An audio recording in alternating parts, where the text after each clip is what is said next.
FBA, the lineage of the descendants of U.S. chattel slavery. Because of the fact that we're recognizing who we are and where we're from and our claim to the land that we're indigenous to, a lot of people are having an issue with this. A lot of people are trying to sabotage this from the dominant society and their foot soldiers and collaborators, and we cannot let that happen. The price of freedom is death. We're coming to get our check. Black first, my brothers and my sisters. Welcome to the Afro Lead YouTube channel. I'm your host, Afro Lead. We have much to discuss this evening. All right. I appreciate your patience. I had some technical issues.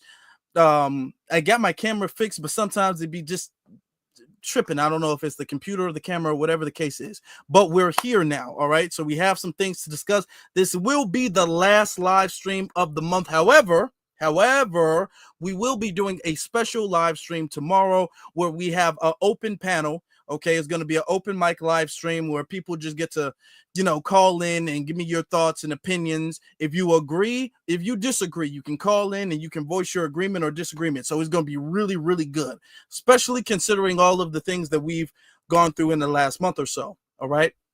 So y'all be looking forward to that tomorrow afternoon. All right. So we're going to be discussing the fact that our lineage is under attack. All right. So what we have here is we have a lot of progress. The progress that we're making is because of the fact that we are viewing ourselves very differently than we have in the past. All right. We're viewing ourselves differently because we've always been taught that we're really this nationless people. We're people without a claim to any nation. Africa, just keep this in mind, is not a nation. They say Africa as a continent. So when we say Africa as a continent, we've been told that we're the only nationless people of the diaspora, and we've been always taught to not recognize and take pride in our nation here. Now, America is corrupt. You're not telling nobody nothing new. You are not, I swear to God, you're not telling nobody nothing new about America being corrupt, about America being evil, about America sabotaging other people. You are not telling anybody anything new. All right. I want you to understand this. But the thing is that despite America's flaws, we are American. Every country has flaws. The problem, and this is something that we're realizing too, the problem is not America as a nation. The problem is the system of white supremacy, which is a global problem because there's nowhere in the globe you can go. You can't go to anywhere in Europe. You can't go to anywhere in Asia. You can't go to anywhere in Africa even, or the Caribbean, and you not see the presence and the dominance of white supremacy. So when you understand and reanalyze in the last week or so, I've been telling people about the necessity of diagnosing an issue and analyzing an issue like you're a doctor. When we analyze the issue is not America in and of itself. The issue is the system of white supremacy. Now, a lot of that, this is the belly of the beast. Truth be told, we're not going to deny that, okay, or sugarcoat that. It is. But now that we understand what the problem really is, a more accurate diagnosis of the issue, now we can deal with it and cure it better. Okay, I said that when I was at the rally for reparations last year.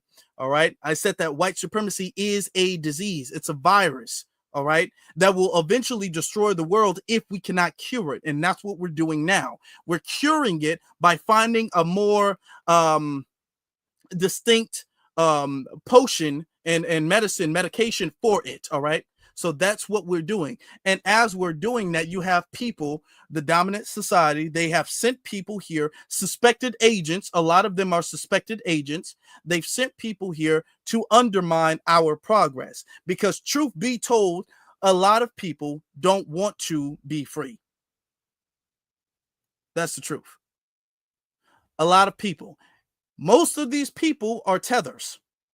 Truth be told, and this is a diagnosis of the issue.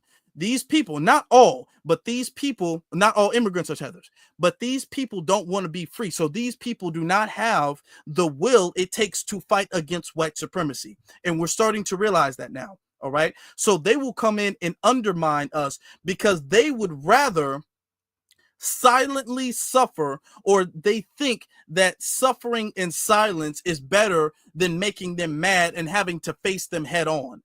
They'd rather live as a second or third class citizen than actually go at the people who are corrupt and subjugating them and fighting them off. Do you understand? All right. Then you have people who are sent from the dominant society. You have people who are paid. Okay, we were talking about that with what's his name, Lee. Everybody remember Lee? Remember Conscious Lee? And Conscious Lee all like, I'm not no Democrat, but you see him taking pictures with Joe Biden. You see him taking pictures with Jasmine Crockett. You see him at different Democratic events. A lot of these people, even if these people are from the lineage, all right, even if these people are from the lineage, a lot of these people are employees of the dominant society, mainly the Democratic Party. So these are the people that have the biggest issue with FBA, all right? The tethers, because we're getting that stuff in check. And then you have people from the DNC, okay? And they're shills from the DNC. So these are the people with the big YouTube platforms be all like, I'm a Black American and I don't agree with the division. I think we all need to vote for Kamala. These are DNC agents, all right? And even if they're not paid agents and agents directly working for them, they're agents of chaos nonetheless, all right? And they're doing the same damage, all right? So this is what we need to recognize and expose and acknowledge. Now, before we get started for real, what I'm going to do is play the copyright disclaimer to establish to YouTube that everything we play thus forth is protected under the guise of fair use. And as I'm doing that, what I would greatly appreciate for you all to do is hit that like button, hit that subscribe button, share button, all that stuff. All right, I'll be right back. Copyright disclaimer. Under Section 107 of the Copyright Act 1976, allowance is made for fair use for purposes such as criticism, comment, news reporting, teaching, scholarship, and research. Fair use is a use permitted by copyright statute that might otherwise be infringing. Nonprofit, educational, or personal use tips the balance in favor of fair use. Okay, yep. Let me get to the super chat. Shout out to Jedi Sage. She says, tell this MFer AE you speak for me and all FBA. Hey, appreciate you, brother. Appreciate you. I'm just trying to be a voice of logic for the people. Thank you. Thank you. I appreciate your support. Let me get to, and we've discussed him before. Okay, but this is some pan-Africanism, all right? Some quote-unquote pan-African, right? Now, listen. We discussed, and if you guys have been watching on the For the Culture thing, we've been breaking down the flaw of pan-Africanism, okay? What happens is, even the FBAs who are still clinging on to pan-Africanism, they're doing it out of low self-esteem, all right? They're doing it out of viewing Africa as some type of deity. They literally view Africa as some type of deity, some type of God that lives among every Black person. It's not about Black empowerment. And this is something I've been saying all month long. We should all be about Black empowerment, but no, they're about Africa as a landmass. The thing is that Blackness does not exist, stop and start at Africa, believe it or not. Okay, everything's not about that. Our allegiance and loyalty does not start and stop at the continent of Africa. But we have some people who have used that and they have internalized that into some type of sense of self-worth in religion. I want you to listen to this, okay? And then we're going to get into the other video. But this one Pan-African woman, she had something to say, and I want you guys to listen to what she had to say, just so you can understand exactly what I'm coming from with these Pan-Africanists. All right, listen to this. A Sulan Black American movement that we're experiencing was FBA Sulan Black American movement that we're experiencing was birthed out of the reality that many African Americans do exist in a state of perpetual questioning of their origins. And that is intentional. That is by design. The white supremacist country that we live in has intentionally denied them access to actual historical facts. It has denied them access to their history. They have created this weak spot in order to later, at this point in time, exploit it against us. They are taking advantage of a thirst for knowledge born out of a lack of self-understanding. These people are desperate for truth and they're grasping at straws. Well, let me birth you into the No, nobody is grasping at straws. We're the actual ones who are developing we're telling people to do their genealogy. If we were trying to lie, if foundational Black Americans were trying to lie, trick people, and deceive people, why would we tell them to trace their own lineage and do their own lineage work? We're not sitting up there telling people where they're from. We're telling people they need to find out their own lineage. Go talk to your grandfather and grandmother and find out exactly where you're from. That's the opposite of somebody who's trying to finesse you and trying to lie to you and hide, quote unquote, exactly where you're from. We're telling people what to look for and that they need to find their own genealogy themselves, because my ancestry is not going to be your ancestry necessarily. My people might come from a different place in this country or have a different history. So every individual needs to do that themselves. So by definition, we're not deceiving anybody. This is something that they've been telling us not to do, and just accept the fact that we came here from the slave ship and we were originally African and we're still African. That's what they're trying to tell us. Beautiful blinding light of truth. You are African. Your people were stolen from Africa, forced to come to this country, and endured slavery, and then endured Jim Crow for 400 years. But it does not matter how long we have been here. Even as we have continued to add on to our culture through the experiences that we have had here in this land, the fact that we are African cannot be changed. But by tricking you. No, do you see that? Everything is about the fact that we are not African cannot be changed. So it doesn't matter to them. It doesn't matter how far removed we are from Africa. We're still African. This is a religion, y'all. It's not an ideology that makes sense. Okay? It's not.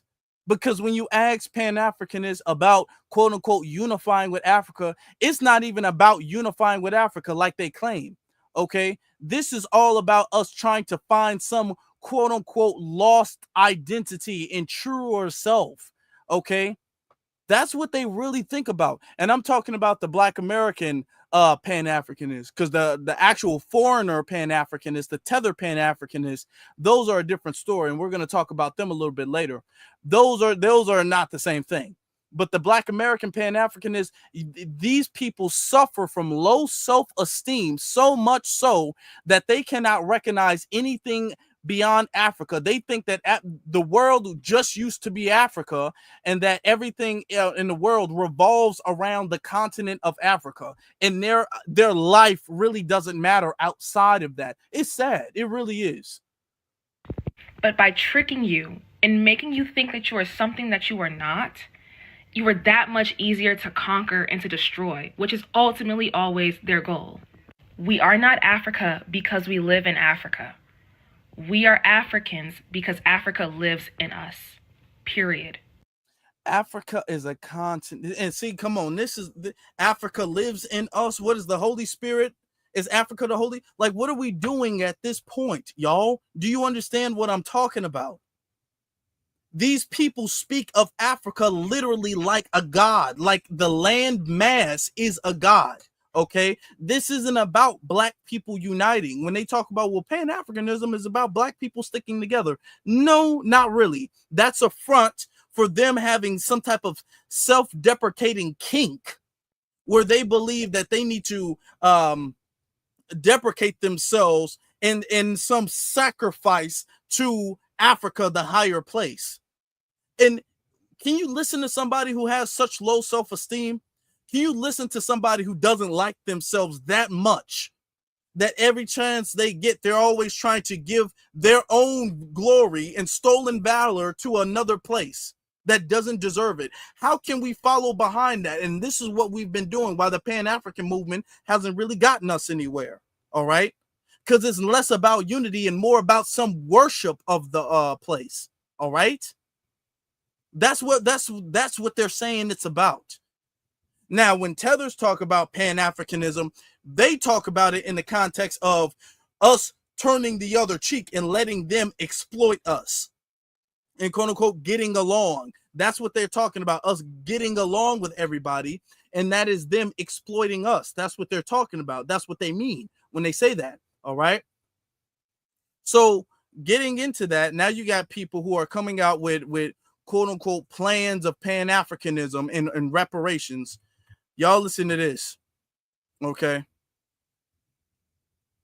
Hold on. It's coming up.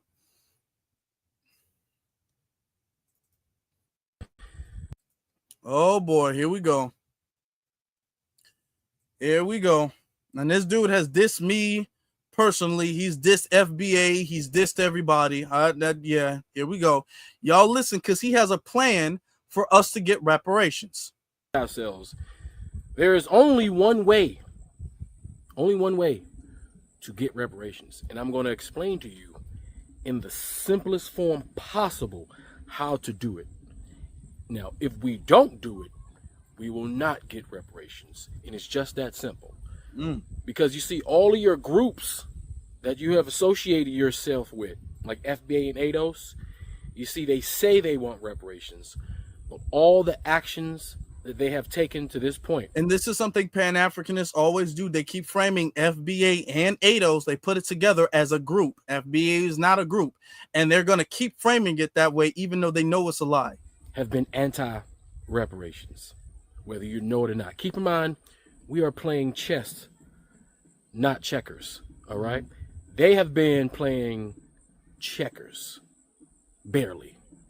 Pan-Africans have been playing chess, along with Monopoly, because this is going to take chess and Monopoly for us to do this. And there's literally only one way to do it, and it's going to take resolve. It's going to take discipline. It's going to take an open mind, and it's going to take tolerance and maturity to do this.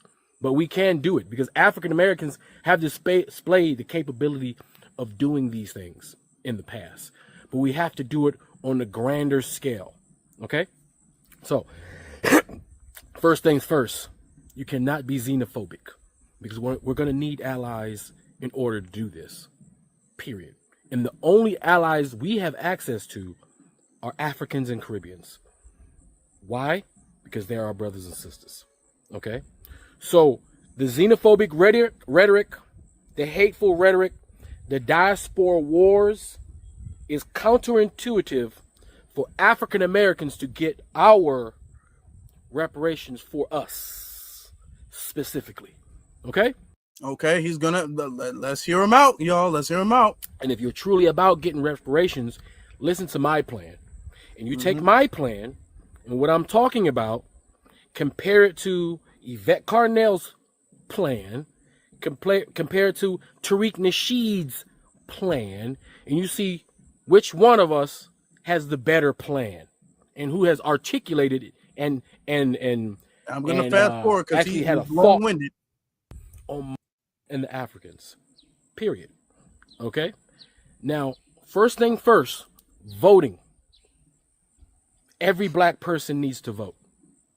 90 million Americans didn't vote in the last election because we have apathy towards voting because we've been constantly convinced that it doesn't work. The reason why it doesn't work is because you don't vote.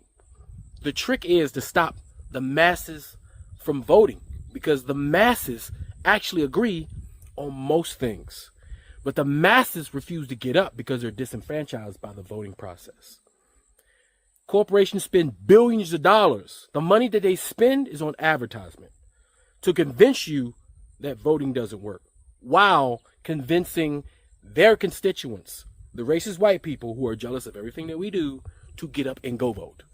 As you notice, you don't hear any right-wing Christian conservative movements in this country telling their people not to vote. You don't hear any pundits telling their people not to vote because they know voting matters. White folks in America are losing their voting power because they don't have the numbers. The institution and the structure of America is racist because the people inside of it are racist. And racists have had an advantage to have the money to pay for campaign dollars in order to convince certain people not to vote and certain people to vote. That's as plain as I can put it. Okay? Okay. Absolutely not. No. Do you guys understand, in the last political election, the last presidential election, they literally spent millions, hundreds of millions, up to $1 billion to try to get Kamala Harris in office? In particular, trying to get the black vote. Well, he's talking about big corporations and companies try to take the vote away or disenfranchise us from voting. Absolutely not. They would having signs and stuff like that telling people vote or die. Do you guys remember that? They making ads with strippers, get your booty to the poll and all of this stuff. They've been trying to figure out some way for us to vote. Okay, in particular, the black community. That's our problem. We've been voting. You say we all gotta vote. We all gotta vote. Okay, well, that didn't work with Obama. Okay, but we gotta vote. We gotta vote. Okay, we get him in there again. That didn't work. Okay, we gotta vote. We gotta vote. That didn't work with Biden. At what point does voting not work? He keeps saying we don't vote enough. We are the swing vote. The times that we do show out in record numbers and vote, we get absolutely nothing for that. We don't get anything for that. And we show out in record numbers, beating every other demographic, and we make them get in office or put them in office and get zero for that. So at what point are we going to say, you know what, it's probably smart to think of a different option? Because the voting thing isn't working. Oh, we got to vote. We got to vote. We got to vote. This is the Democratic Shield thing. We got to vote for reparations. What candidate supports reparations?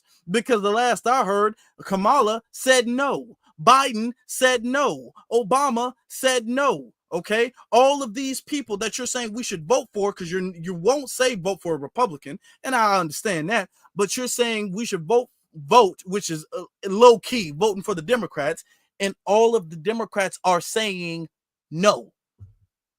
They're all saying no, from Stacey Abrams to Jasmine Crockett to Kamala to Biden to all of them are saying no to reparations. At best, they're going to say, well, I'll think about HR 40, which is not reparations. Talking about we all need to come together and vote. No, we don't. Okay?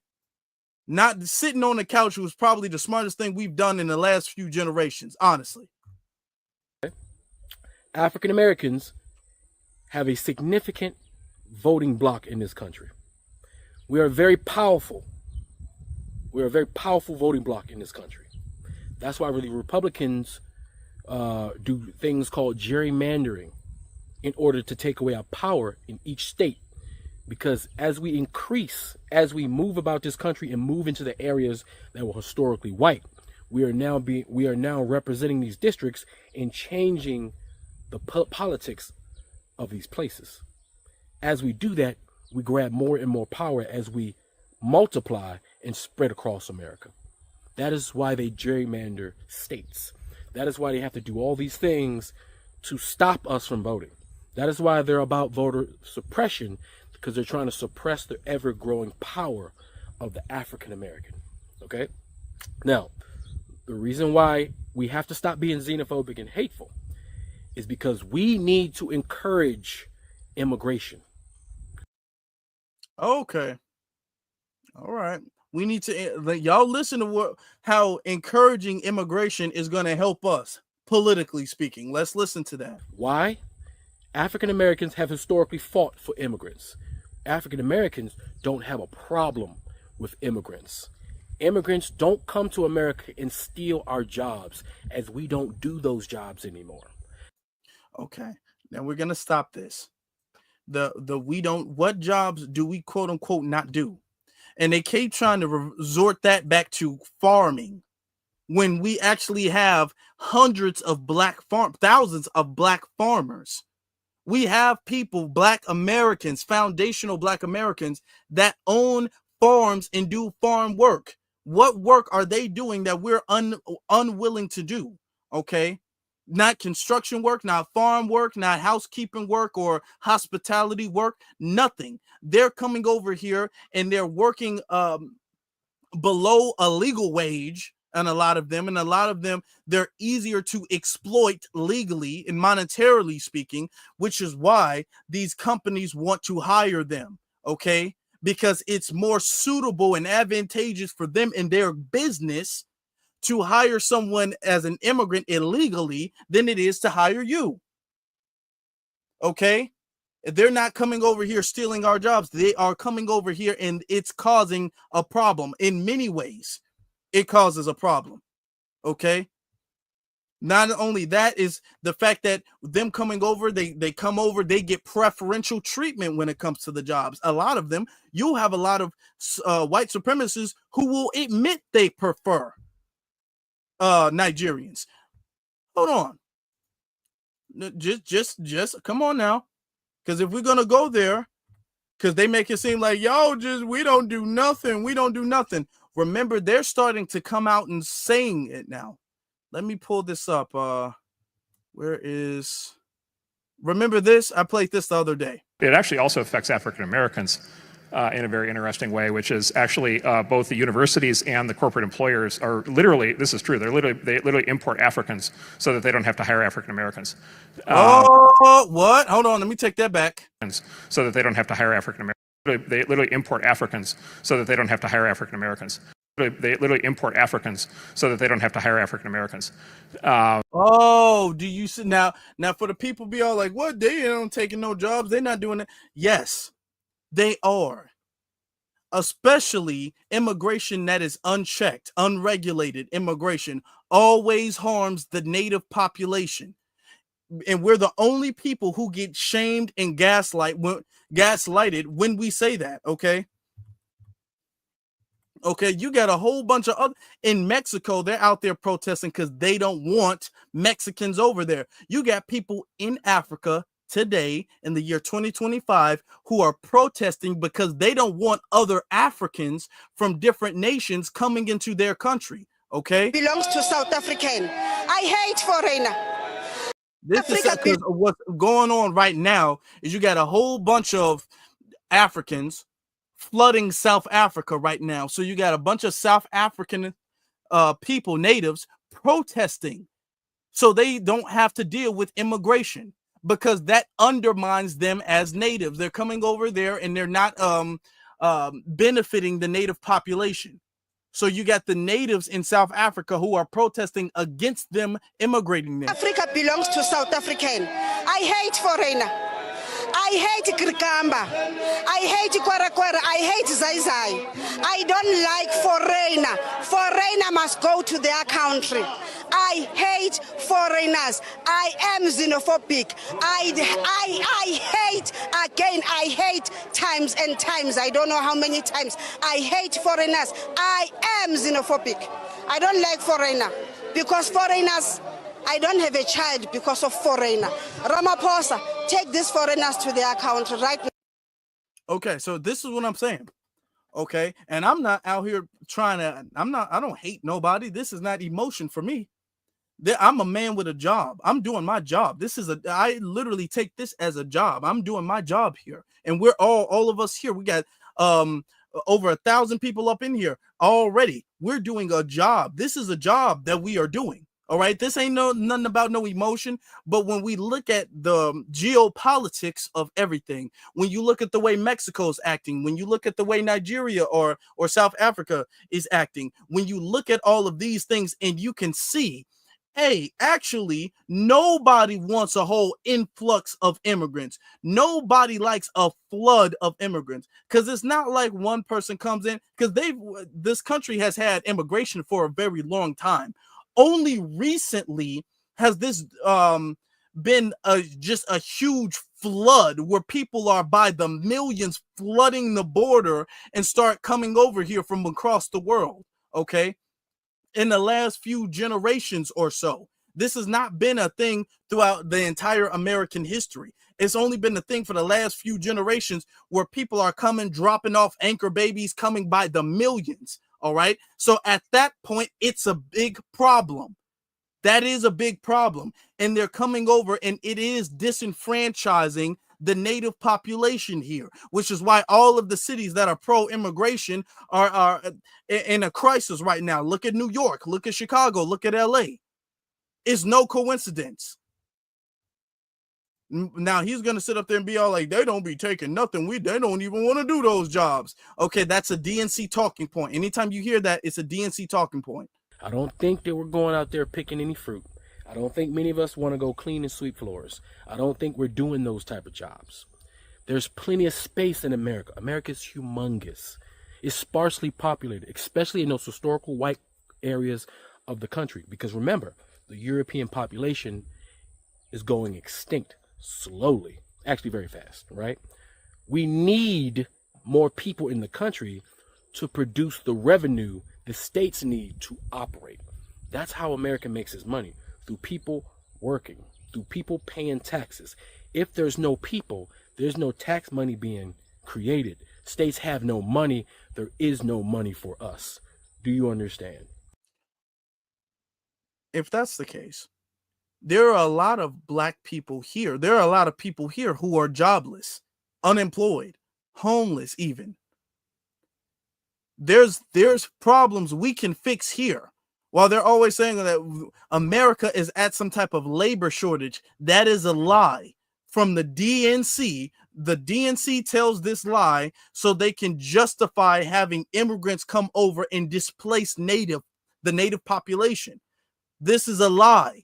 There's many people who are willing to do this work, do these jobs. You got people who are going to college getting degrees and they're outsourcing the job to a damn foreigner because the foreigner will do the job cheaper or for less benefits. All right. With the H-1B visas and stuff like that. So this is a there are people who are willing to pay to learn a skill and to do a job. So this is not a thing of we're at a labor shortage. That is a DNC lie.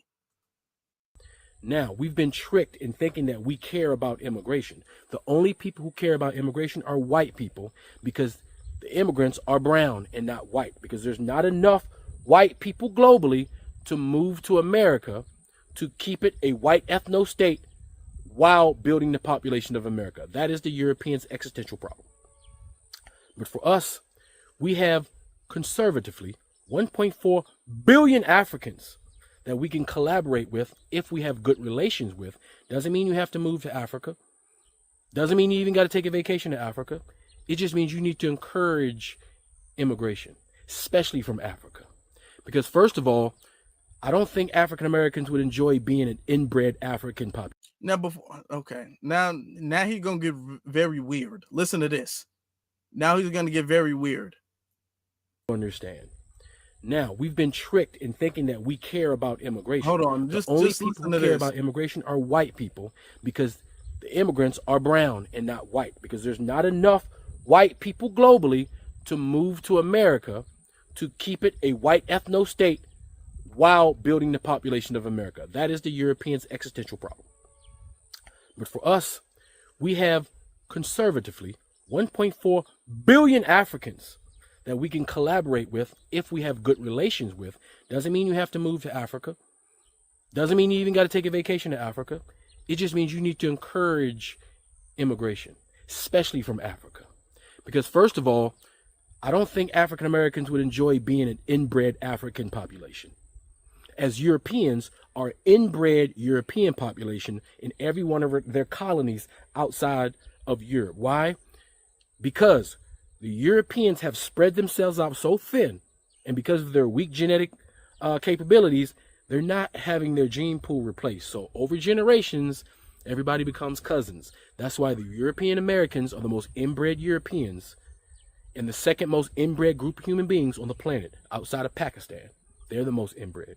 With inbred comes obviously problems, genetic issues. We don't want to have that problem. So as a group of isolated Africans, it behooves us to make sure we have new, fresh genetic admixture into our group. So we need our Caribbeans, we need our Afro-Latinos, and we need our continental Africans to make sure we don't be cousins again.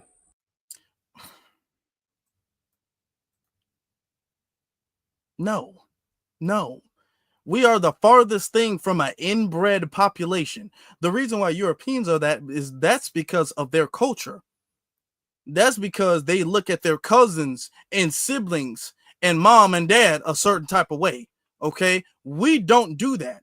We are like what, 43 million. Even if you subtract all of the non-FBAs and just say for the sake of the argument, we're 40 million foundational Black Americans. We do not have to worry about becoming an inbred society. Do you understand that our population in America alone beats certain countries' populations? We have enough FBAs here, at least the ones on the census recorded, documented here, that beats other countries. We are the farthest thing. Well, you need to bring Africans in there because you don't want to be inbred. We running out.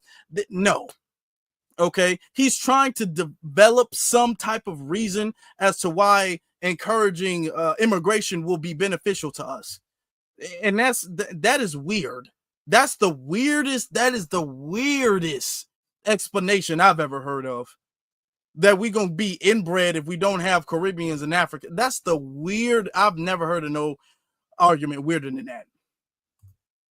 You understand what I'm saying? We don't want to be cousins. We don't want to be cousins for real, right? So that's a plus on that. Plus, we need them to participate in the political process with us so that we can bolster our numbers, because everybody knows numbers is power. It's a numbers game. Forget Jollof Rice Wars, forget Essence Festival, forget these festivals and all the small-minded stuff that we fight over that means nothing at the end of the day. We're talking about real power. Real power. So if we want real power, we need to bolster our numbers. We need as many Africans to come here as possible. We need to flood America with as many people that look like us as possible. And the thing about Africans is they integrate with other Africans. That's a problem Europeans seem to have with other people, because no one integrates with them. Nobody wants to be white. Nobody really wants to be part of European culture. But thankfully for us, our African brothers and sisters and our Caribbeans have no problem integrating with us, because the integration is seamless, seeing how we're so similar. No, that's been the problem. Do you guys understand that has been the problem? The problem is that was the original plan, for them to come over here and to help us out, and we all work together as a unit. All right. That was the original plan. They're the ones who come over here to talk about how seamless the integration is. They're the ones coming over here talking about, I don't want to be around you, stay away from the Akata, and I want to do what's best for my people and my land. If I get a job or if I get something, I'm going to hire my people or my ethnicity. They're the ones coming over here, and sometimes they even talk amongst each other as if they have closer relation to each other than us. They're the ones coming over here with an immigrant first mentality. We're the ones thinking and assuming that because we have a black first mentality, that they're also going to have a black first mentality. But they're coming over here with an immigrant first mentality, and first what's best for them as an ethnic group, and then what's best for the immigrant community, which is why when they get into political office, they're looking out for immigrants in spite of FBA. So when you talk about we got to have this large number, actually, no, we don't. The best thing we're doing right now is the thinning of the herd, because we're starting to realize we got too many people in the group, and we just assume that everybody's allegiance is to what's in the best interest of black empowerment, and we're having to find out the hard way it's not, and it has not been for them.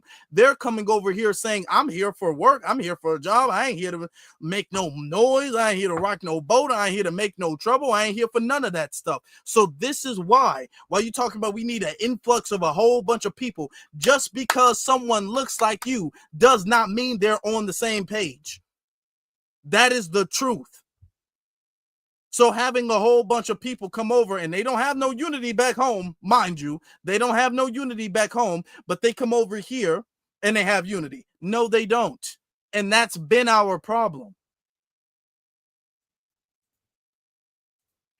Yes, we have differences. We are a distinct group of people. African Americans are a distinct group of people. And we will never be forgotten, as we are legend already. Just like the Haitians are a distinct group of people. They are legend already. Just like the Jamaicans are a distinct group of people. They are a legend already. We are all legends. We've all contributed to the liberation of us black people on the Western Hemisphere. We all have stories of heroes of struggle. You understand? But it's time for us to come together for the collective. You see, the United States is not the only group of people that owe us reparations. And notice he's not telling that to Africans.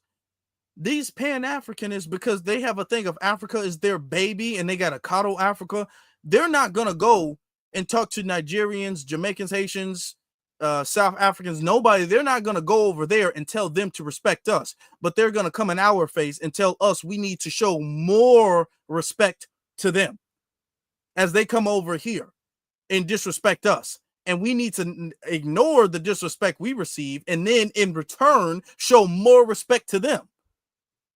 They're not saying that. He's not going to say that the other way around. Britain owes us reparations. France. Now he's going to talk about other nations owing us reparations. Dutch, Spain. We have multiple different European groups that owe us reparations. The Jamaicans, the Caribbeans, all the Caribbeans are owed reparations by the Europeans. The Afro-Latinos are owed reparations by the Europeans. The continent of Africa, because of colonization, are owed reparations from the Europeans. But understand, in reality, these white countries don't have the money to pay us. Okay, here's the thing. And I'm not ever gonna, because this would be against Black empowerment. This would be against my code. I would never sit up there and try to sabotage someone else's just claim of reparations. I'm not doing that. As a matter of fact, I champion them getting their reparations. I do. But all of our claims for reparations is not the same. We do not all have the same claim to reparations, and we don't have it from the same countries. That's why he keeps saying Europe, okay, or the Western powers. No, no, no, no, no. Some countries have done things to other people, and they need their reparations from them, and that's good, and I want them to get it. And then some countries need reparations for a totally different situation, a totally different circumstance from a totally different country. We can't just say, well, let's lump all of Europe together and then lump all of the diaspora and then say we're going to get our reparations. It will never work that way. And that's been the problem here. This is why we're trying to specify reparations needs to be lineage based, not race based. We can't say, well, they are owed reparations from the French, but since you're all the same, we're all going to get reparations from the same people. It's not going to work that way.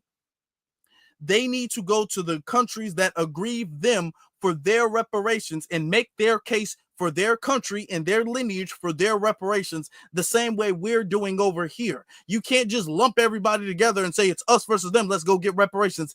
Absolutely not. That will never work. They really don't. All right. But we can take it. We can make it happen anyway. And how do we do it? Making voting great again.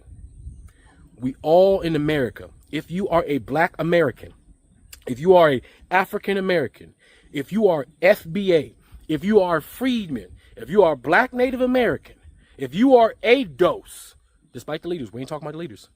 If you are one of those, you need to make it your business to vote, even if you don't believe in it. Get up and physically go do it anyway. Why? No. Stay on the couch, FBA. FBA, stay on the couch. Stay on the couch. We do not need to. You gotta vote. We gotta no. Stay on the couch. Vote for what? We have been doing this for generations now. We've been taught that you got to vote because your ancestors sacrificed and died for you to vote. And we've been doing it relentlessly. We've been the only group of people collectively as a bloc that keeps the Democratic Party in power. And how well has that worked out for us? We've been the ones working for them as they turn around and give everybody else the resources that we were supposed to be getting in return for keeping them and voting for them in office. At that point, and now the fact that we are voting for the couch now and withholding our vote because we're not just going to give it away for free. That's the thing. It's not about voting is terrible and never vote again. I'm not saying that. I'm saying your vote should not be for free. That's all I'm saying. I'm saying your vote should have a price to it, and you shouldn't let anybody undermine that price or gaslight you or shame you, belittle you into having a price, because they don't do that to anybody else. And don't let them talk about your ancestors died for you to have the right to vote, because if they died for you to have the right to vote, then that makes your vote that much more valuable. That means they should pay more for your vote. That's what that means, that doesn't mean you should just give it away for free. They should actually pay more for it. And they're paying everybody else for the vote that they don't even get from these other groups of people. These other groups of people aren't even putting them in office. We're putting them in office, and they turn around and hand the check to every Tom, Dick, and Harry. So no, all that voting stuff is over with. No, that's for the birds. That's gone. No, we are not doing that. Let me pull up something else. Hold on. Let me get to super chats real quick before we get too far along. Every Jedi Sage says tether resistance foodie, get them. Yeah, oh yeah. Appreciate that. Appreciate that, brother. And then Mother Tree says, wait till we boycott African politicians. Oh, they ain't ready for that now. Chris says, numbers don't matter if mindset don't match. Thank you. That's what I'm saying. It doesn't. Thank you. Okay. And then Eternal Love says, if 1.4 billion can't get together, it's capped. Yeah. You want us to unify with people who in their homeland ain't unified? Not even on the continent. I'm talking about in their own countries, they're not unified. But they just magically, like, I guess when they cross over and come over here, they got to be unified with people when they can't even do that in their home countries? No. And we're seeing that not work. So don't try to play that. And because of the fact that we're not getting on the voting page, we're not getting on the whole Fight for Immigrants page, you have people trying to slander foundational Black Americans and slander what we got going on, okay? I played this because he made a video before, but now he's made a new video lying again about FBA. Look at this. I apologize for that. In contrast. Now, I skipped past it because he's trying to put FBA and ADOS in the same thing. So I skipped past the ADOS thing. All right. Now he's specifically talking about FBA. I apologize for that. In contrast, here's what FBA founder Tariq Nasheed thinks about non-native Black people. I'm just going to roll a clip from our previous episode to catch everybody up. Demeaning and exaggerated ways he's depicted immigrants as compared to how he depicts FBAs. Indian working at a gas station, bug-eyed Africans, dirty Africans, crazy Jamaicans, etc. And so if we're talking about a lot more than just the founder of the group, and since many people... It's not a group, and he's not the founder of a group. This is not that. He coined a name for a lineage. Our lineage deserves names. Don't you think? Everybody else's lineage has a name. And our lineage's name has kind of been in this ambiguous thing. This is what Dr. Claude Anderson was saying, that our lineage needs to be specific for us. Okay? Okay? Our lineage needs to be specific for us and exclusive. We can't have this ambiguous people of color lineage, minority lineage, Black and brown lineage. Our lineage needs to be about us specifically. So yeah, we do need a name for the lineage. FBA is the most accurate, solid, airtight name. All right.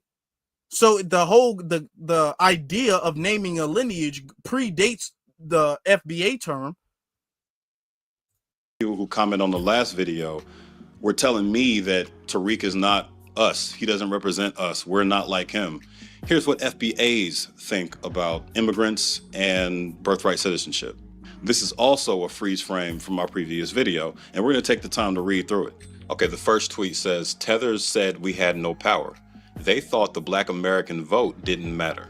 Think again. Good luck to you. No more of the I was born here bullshit.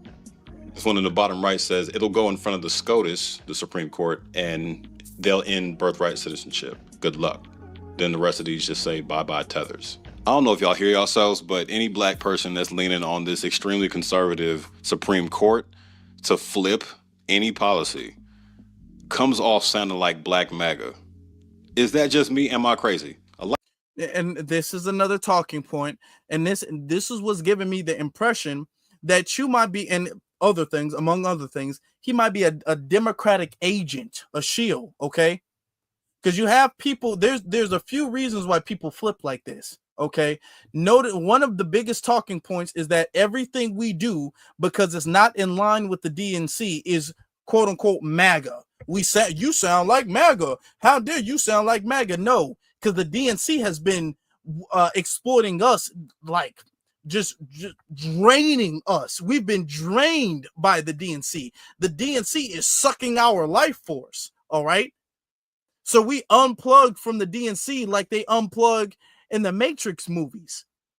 And now you are trying to gaslight and be all like, man, that sounds like Black MAGA to me. You sound like Black MAGA to me. No, this ain't no Black MAGA. A lot of FBAs voted for Trump or didn't vote at all at the urging of Tariq Nasheed and people like him. The reason they did that is because they claim that the Democratic Party has never done anything for them. But as I mentioned last time, in the process of them attacking Democrats and claiming people like me are Democrat shills, they don't criticize Republicans enough. And what the GOP is pulling off every day during this presidency, they actually seem to support most of the cruel and inhumane treatment of immigrants, from what I've seen. No, we don't support anybody being harmed, any children and anything like that. The thing is that all of these people get to deport themselves. All of these people get to deport themselves. These people are hiding from ICE in the federal government to stay in this country. So if they're actually being picked up and forced to leave, then that's what's necessary. But these people get to deport themselves. These people are literally placing themselves in this position. So yeah, if they're placing themselves in this position, this is what they get, because they know the consequences. They know the consequences of what they're doing. Now, when you talk about, man, y'all not giving it to the Republicans enough, I was just talking about J.D. Vance and Charlie Kirk and a whole bunch of other suspected white supremacists the other day, yesterday. All right. So we ain't never lost the plot. I've never lost the plot. The thing is that you guys want us to have this hyperfixation on the GOP and ignore and dismiss all of the wrongdoings from the DNC. And it's about time that for generations we actually hit the brakes and we said, you know what, we need to start looking at what the DNC has been doing, because you guys have been getting away scot-free under the guise of quote unquote being the lesser of two evils. They've been getting away for generations and been finessing black people for generations, all under the guise of, well, we're the lesser of two evils now, so you got to support us. You know what I'm saying? We're not perfect, but you know, the Republicans are so bad. So, I mean, I guess you're just going to have to just accept what we doing, what we doing. No.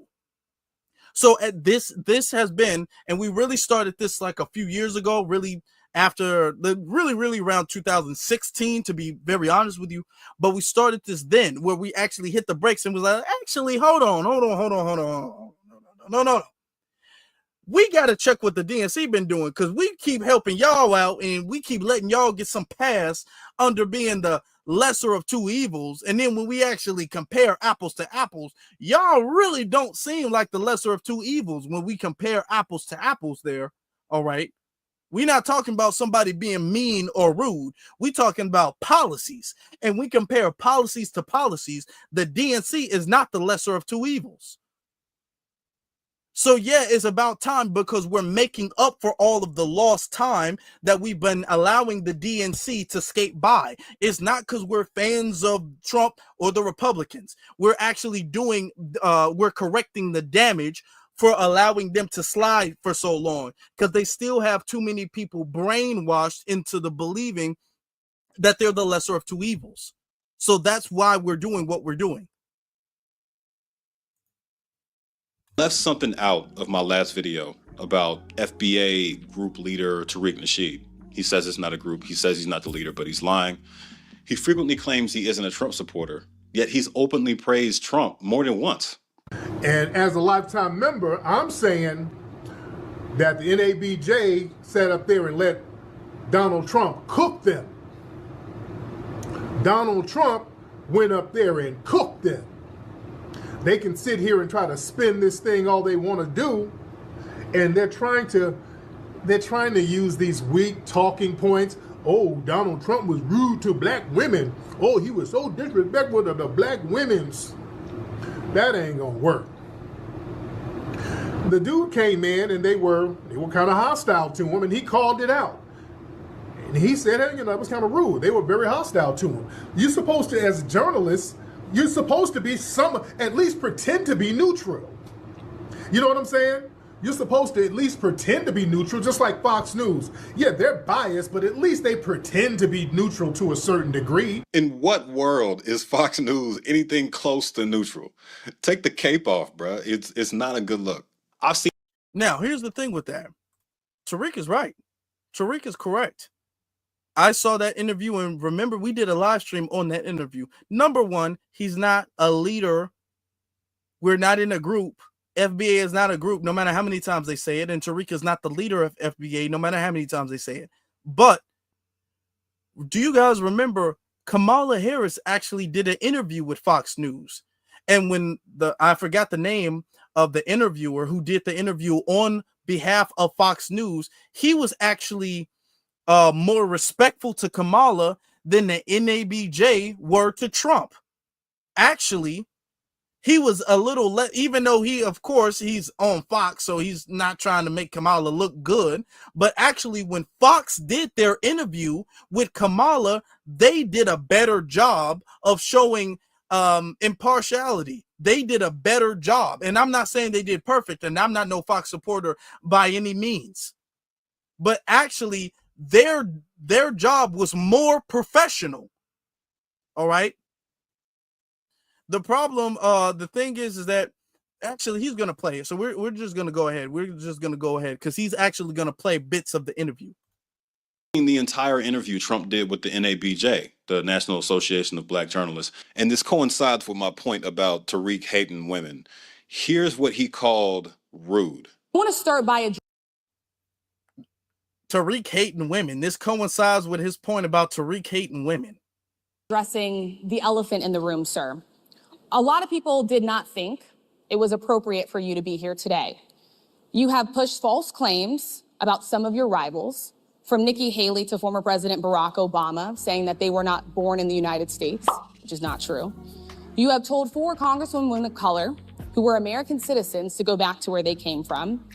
You have used words like animal and rabbit to describe black district attorneys. You've attacked black journalists, calling them a loser, saying the questions that they ask are, quote, stupid and racist. You've had dinner with a white supremacist at your Mar-a-Lago resort. So my question, sir, now that you are asking black supporters to vote for you, why should black voters trust you after you have used language like that? Well, first of all, I don't think I've ever been asked a question in such a horrible manner. The first question. You don't even say, hello, how are you? Are you with ABC? Because I think they're a fake news network, a terrible network. And I think it's disgraceful that I came here in good spirit.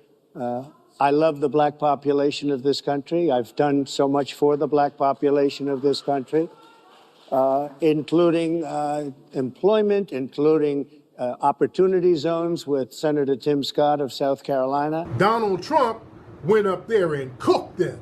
I don't think I need to over-explain this, but black men accusing black women of being aggressive whenever they put a little bit of bass in their voice is bullshit. It's always been bullshit.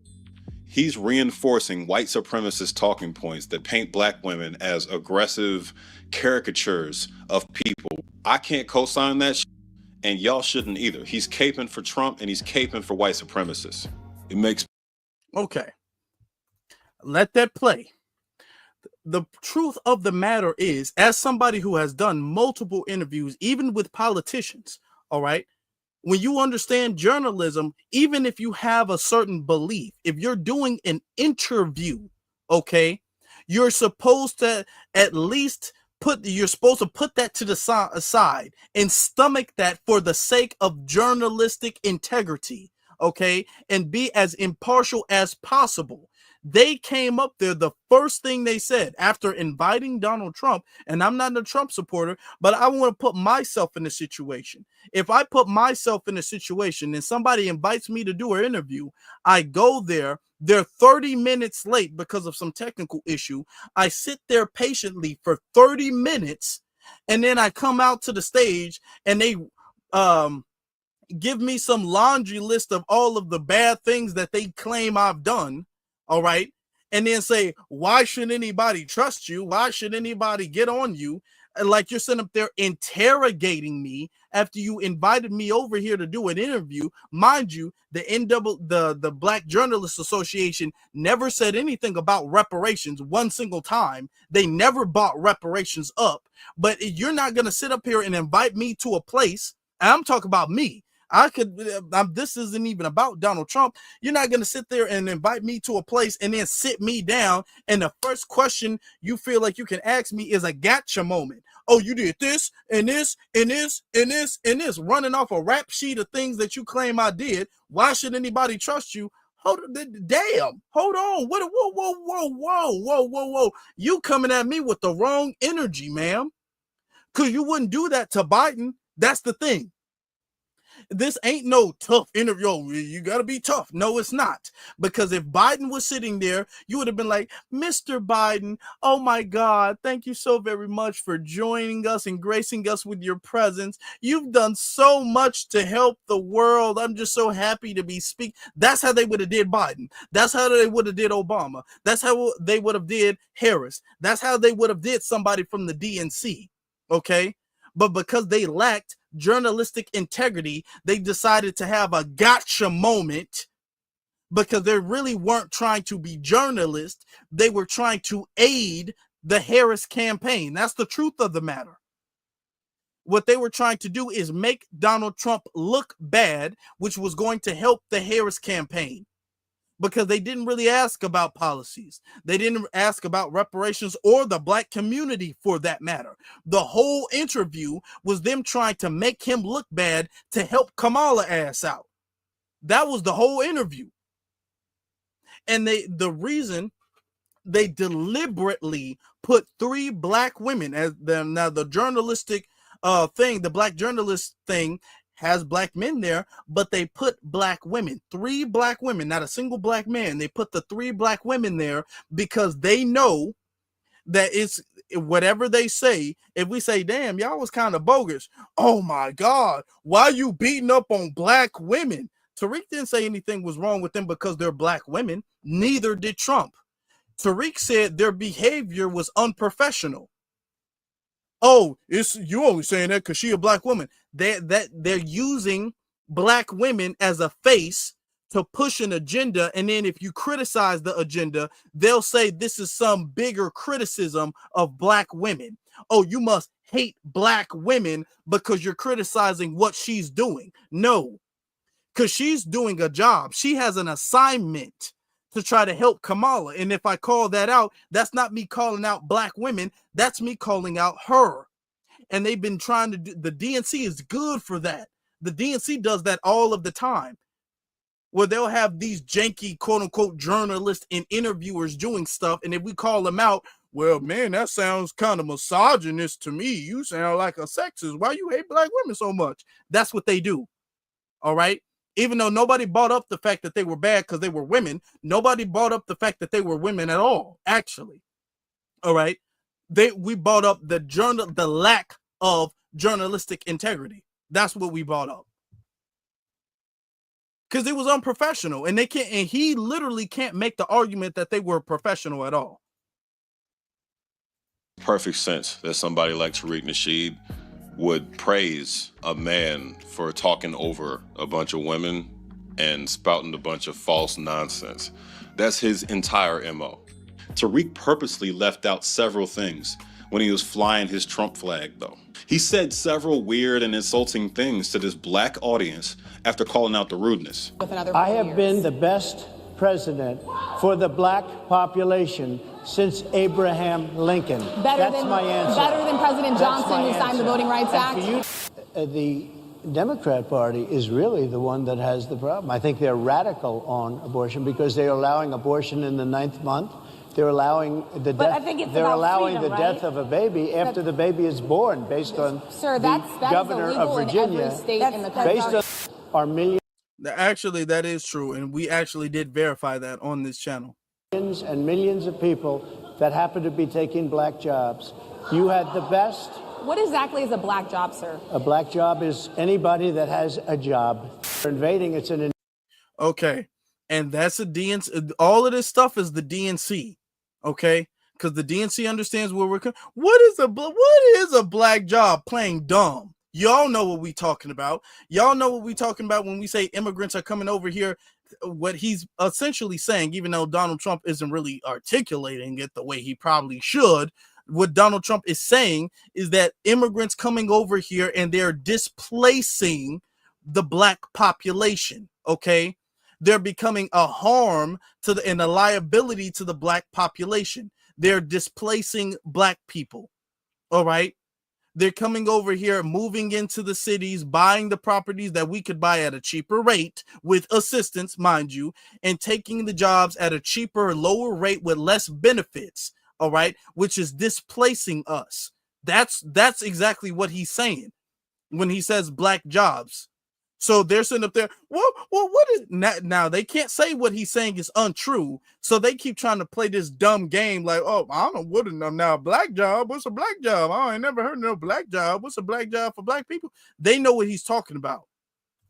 Invasion of millions of people, probably 15, 16, 17 million people. I have a feeling it's much more than that. He has no tangible evidence that illegal immigration is affecting black employment negatively. Okay. There is evidence, because when ICE picks them up, black people get those jobs. That's all the evidence you need. That is all of the evidence that you need. And it's actually more than just the jobs, mind you. It's the jobs, it's the housing, it's the school programs, all of this stuff. Government assistance as well. The fact that our government goes above and beyond to subsidize them in spite of what is in the best interest of the population or even the city, which is why New York City is in so much debt, which is why Chicago is in so much debt, because they have been spending billions of dollars, well, really millions, up to the point where it's $1 billion in debt. Okay, they've been pulling every bit of money they can from everywhere they can, just for them. So it's in that, it's in healthcare, it's in schooling, it's in the job market, and it's in really the environment as well too. It's in the environment. Remember, I said this, I think last year, or maybe the year before, where they were trying to turn a community center into a shelter for immigrants in Chicago. So yes, they are coming and disenfranchising us, displacing us, and causing havoc. And everywhere in the world, they protest against mass immigration. Everywhere in the world. Only us are we gaslit by DNC shills and agents talking about, well, there's really no evidence that they're taking a black job. I don't understand what anybody's talking about. No, they are. Because the jobs were being done before they got here, and then they came here and started doing the jobs. So who lost the job? Because you can't argue that these jobs were not getting done prior to them coming here. So these jobs were being done by somebody, and then they come over here and start doing the jobs. So they move people out from the jobs. So who exactly was moved out? That's us. That's why you see all of them doing construction, even though we were the ones historically doing those construction jobs and roofing jobs. Okay? And hospitality jobs. There's no evidence. Yes, there is. He cites no reliable studies, depends on generalizations and what everybody sees, and completely makes up the 15 to 17 million number while claiming it's an invasion. An invasion is how we refer to the aliens from Independence Day. I can't believe y'all voted for this. Donald Trump went up there and cooked them. So that's strike one. And when it comes to black people defending Trump, you should only get one, but let's give him two to be generous. Here's where Tariq tried to misdirect the criticism Trump was getting for putting out a full-page ad to execute the Central Park Five. 5 black boys falsely accused of raping and murdering a white woman in New York in the 90s. Here, he tries to get everyone to look at the Democratic district attorney who charged them and locked them up instead. This is a classic case of whataboutism. No, that's not whataboutism. And I agree with that. Why should we overlook the Democrat who is more responsible of locking up the Central Park Five?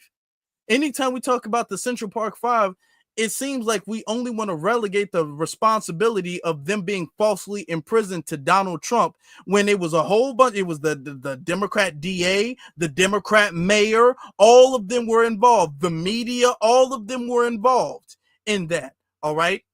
Who locked them up knowing that they were innocent and kept them locked up. And then she went out to make books about how she persecuted and locked them up and made a lot of money off of their false imprisonment. But it seems like Democratic shields don't want to have the conversation of the Central Park Five unless they want to put all of the blame. And I'm not trying to say Trump is not to blame at all, okay? And he should be held accountable for what he's done, because he still hasn't apologized for what he's done. I'm not trying to say that.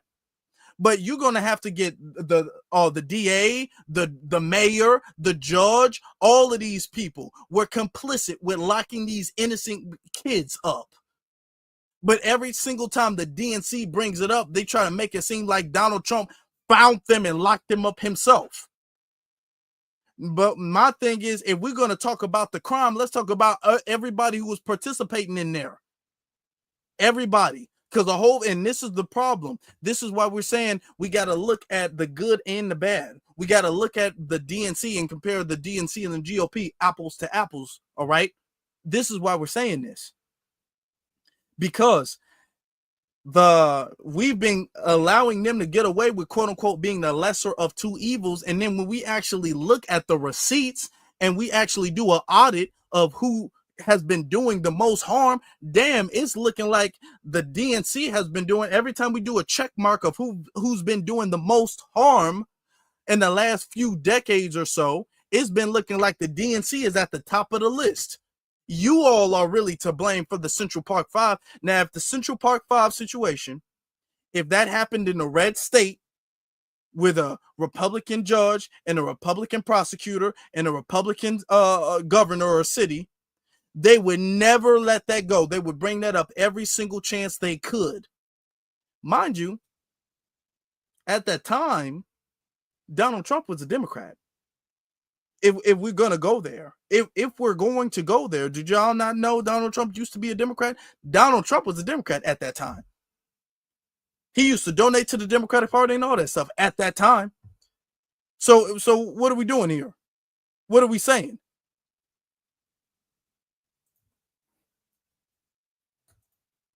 A lot of people in my comments from the last video were doing the same thing. If you've never heard of it, it's when someone takes a situation where people are very fairly criticizing someone or something and tries to minimize the problem by saying, hey, what about this though? No. But the thing is that you all are biased as hell, and you're doing this for a political gain because you sweep the DNC's flaws and sins under the rug.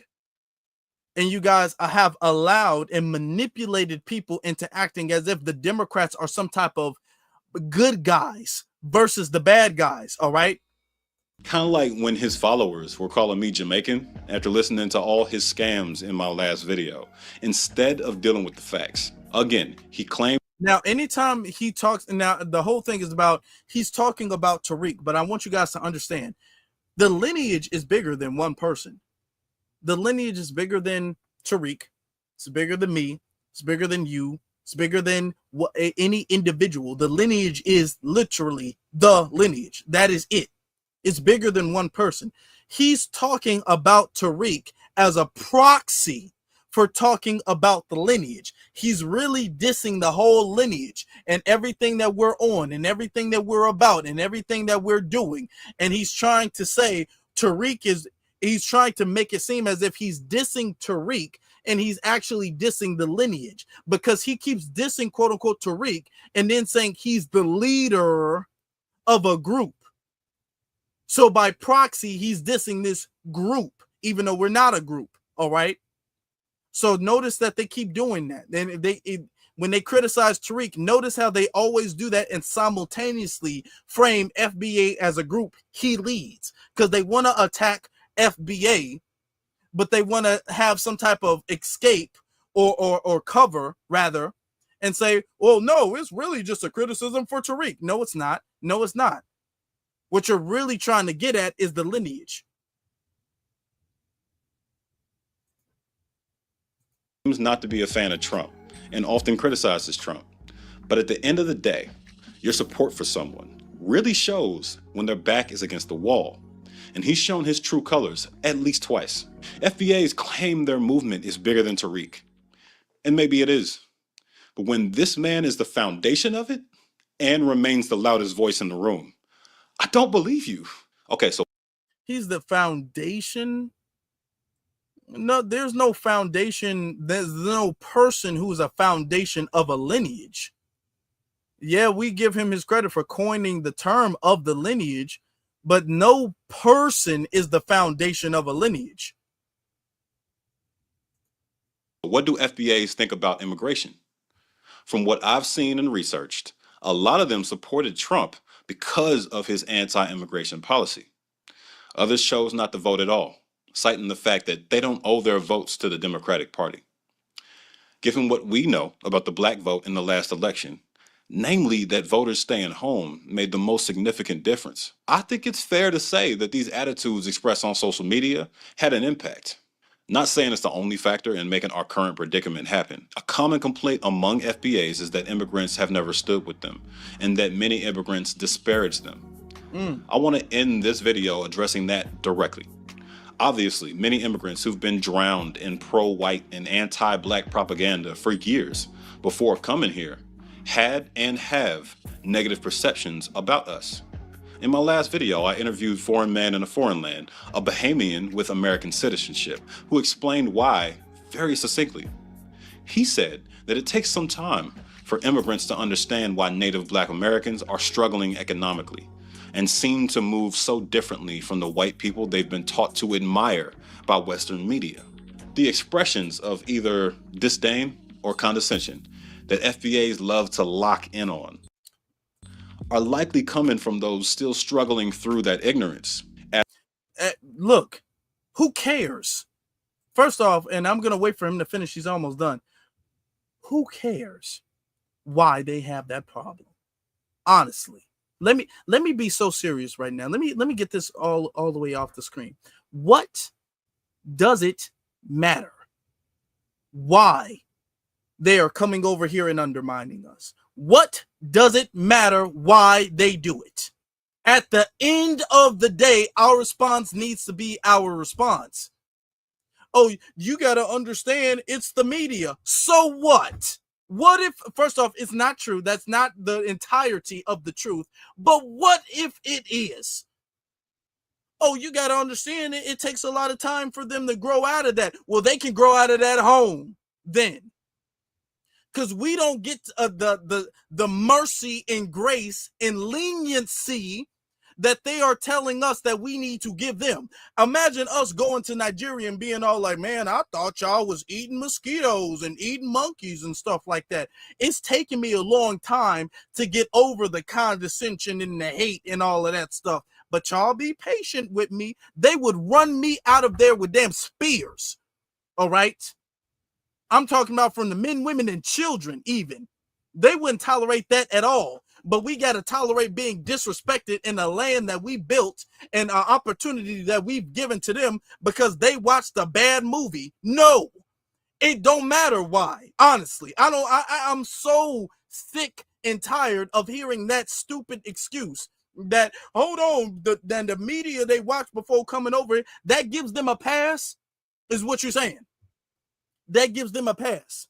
Because they don't give us no damn pass to go over there and act a fool. We don't never go over anywhere else and act a fool and say, well, hold on, I watched the movie, and in the movie I was defecating in the street. So, you know, I treat you guys like animals when I get to your land. No. Man, I'm so sick of, y'all gotta understand, they've been brainwashed. Well, they tell they brainwashed asses to go home. As for Native Black Americans, or FBAs, the one thing y'all gotta acknowledge is that we're not these innocent victims either. We're not these innocent victims either. Listen, we are people. There's 43 million FBAs up in here. We ain't all perfect, but guess what? This is our land, so it's not the same playing field. We're not going to sit up here and act like this is the same. We do wrong in our home. That's a different thing. Hold on. Just imagine you got a distant cousin coming in to live with you, and they are disrespecting you, disobeying the rules of the house. Got their feet up on the table. They don't want to hang their coat up. They are walking around on the carpet with their shoes on, just doing whatever they want to do. And then the second you check them, they be all like, well, I mean, you're not perfect either. What? I'm not perfect either? Well, I might not be perfect, but guess what? You're in my house. So I don't gotta be perfect to you. You're in my house. So when you're in my house, you follow the rules. You don't get to sit up there and compare yourself to me like we're peers in my house. Because I don't go to your house and do that and act a fool and then say, well, you guys aren't perfect either, so you should allow me to keep acting this way. Man, no. And you guys are consistently trying to make this a 50-50 issue. It's not. They're here because of this land that we built, and then the rights we fought for them to come over here. So they don't have the right to sit up there and say, well, it's a 50-50 or there's some type of equivalence because we have issues. Oh, no, it don't matter what issues we have, even though we have issues and we're fixing them. That's inconsequential into addressing their disrespect. Okay, that's that black on black crime logic where we can't address the police because hold on, then what about Chicago? And y'all got all that crime in Chicago, so if a police do it, then y'all can't say nothing. No, we don't have to be perfect people to demand civility and respect from other people who are benefiting off of our work. We don't.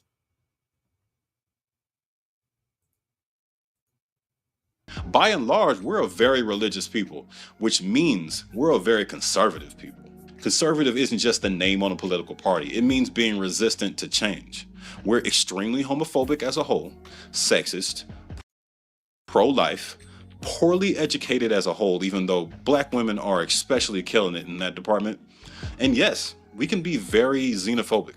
Most of that is a result of and look at the damn, now they got to disrespect us and talk about all of our flaws. Notice he kind of belittled their flaws. Notice that. Notice when he spoke on their flaws, he gave them a pass. He gave them a justification and a rationale for what they do. He gave a reason. Well, he was like, yeah, a lot of them come over and disrespect, but you got to understand they get it from the media. You got to understand they do this, they do this. But then when it comes to criticizing us, we don't get a pass. We don't get an exception. We don't get no leeway. The same leeway that you guys are so willing to give to the diaspora, you guys refuse to give us any leeway, even though this is our house. They come over here and we don't get the same leeway you're expecting us to give foreigners. Being in this patriarchal nightmare of a country for centuries with a lot of chattel slavery seasoning on top, but it is what it is. The hurt has gone both ways, and the mature move is to focus on reconciliation as opposed to keeping the fight going. Based on my experience after the last episode, a lot of y'all got a long way to go. Listen to this quote and tell me who it sounds like. If you experience racism directed at you and your family and everyone who looks like you, You might also be attracted to a confrontational practice that intentionally insults those who you perceive to be insulting you. That was from a CNN article quoting Jacob Dorman, an academic who studied American Black Israelite religions. Yeah, I thought it was about FBAs too. It's a perfect fit. In all the research I've done, it's become painfully obvious that people like Tariq Nasheed and his acolytes have given Native American Black people an enemy to focus on and made them feel justified for venting their frustration in that direction. Next time, we'll discuss the Black Hebrew Israelites and their many controversial stances.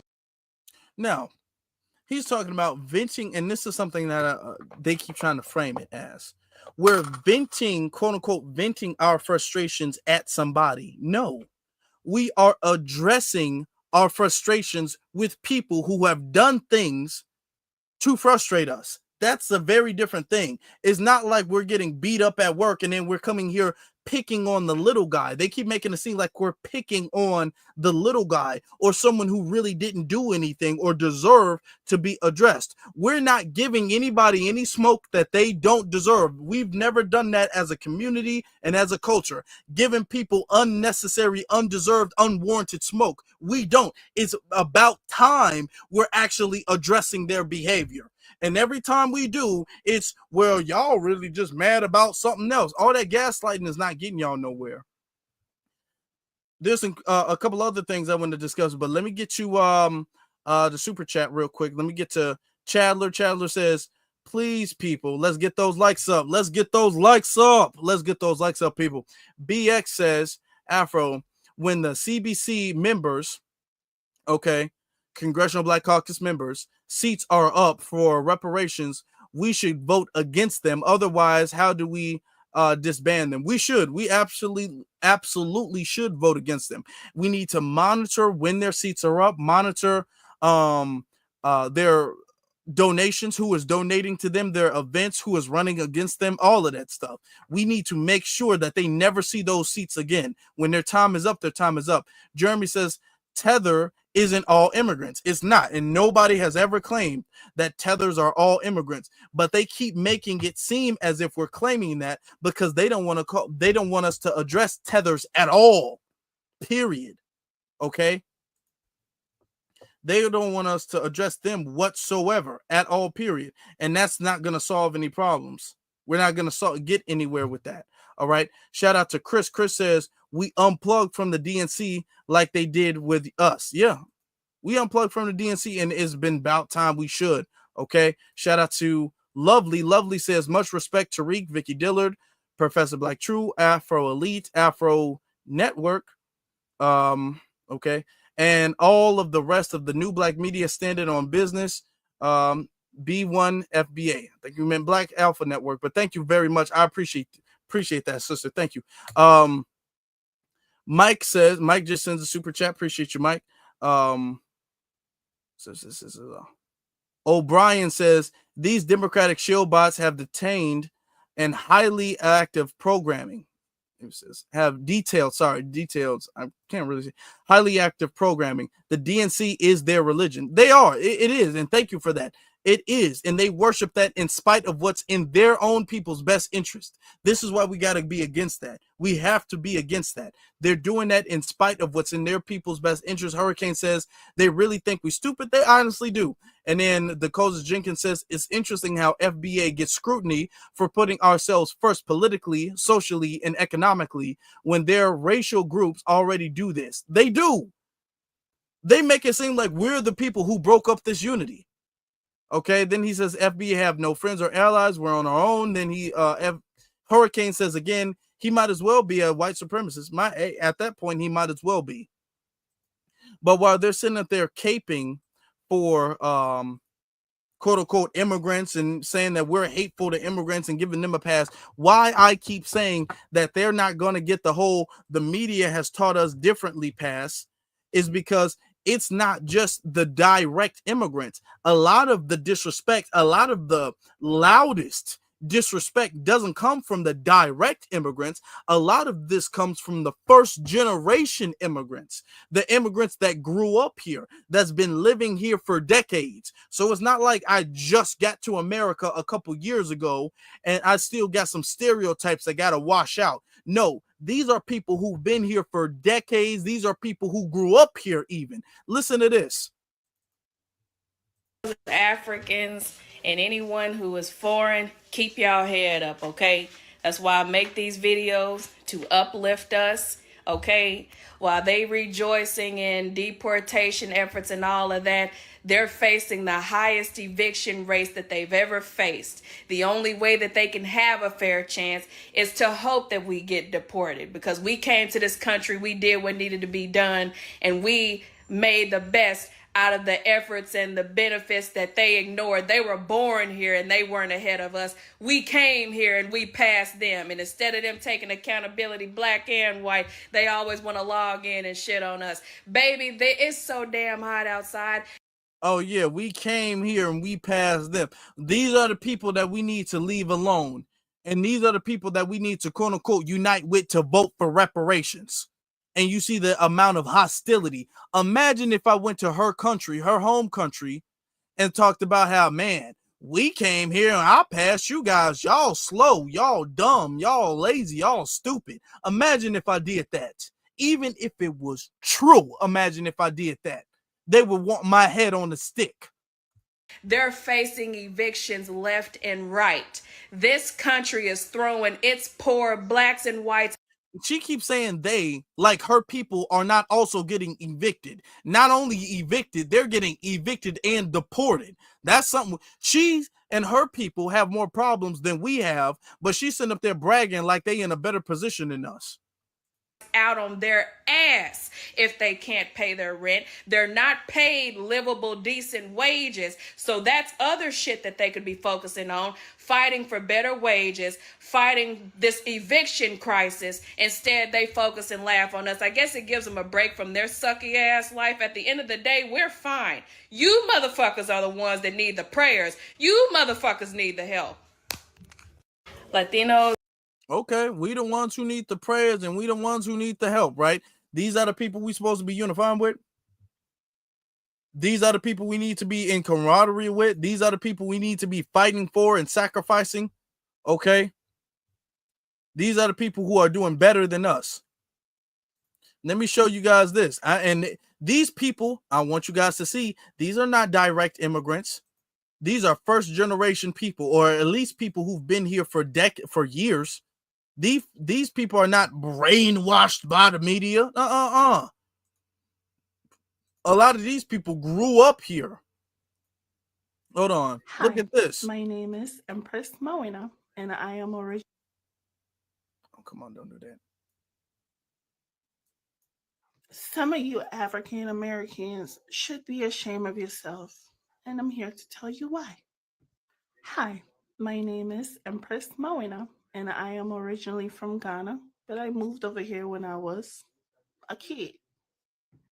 Y'all want to claim that America belongs to y'all, but yet, ever since I went to the States, the money, I never seen a picture of a black man on it.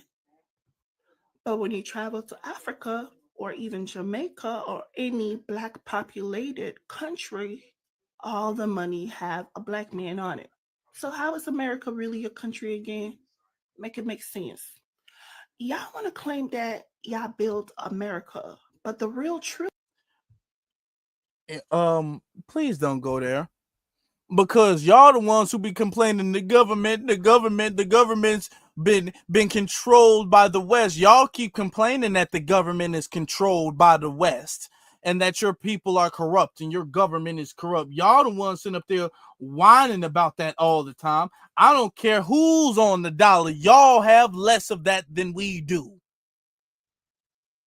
Y'all want to brag about, well, there's a black man on our dollar, but y'all want our dollar though.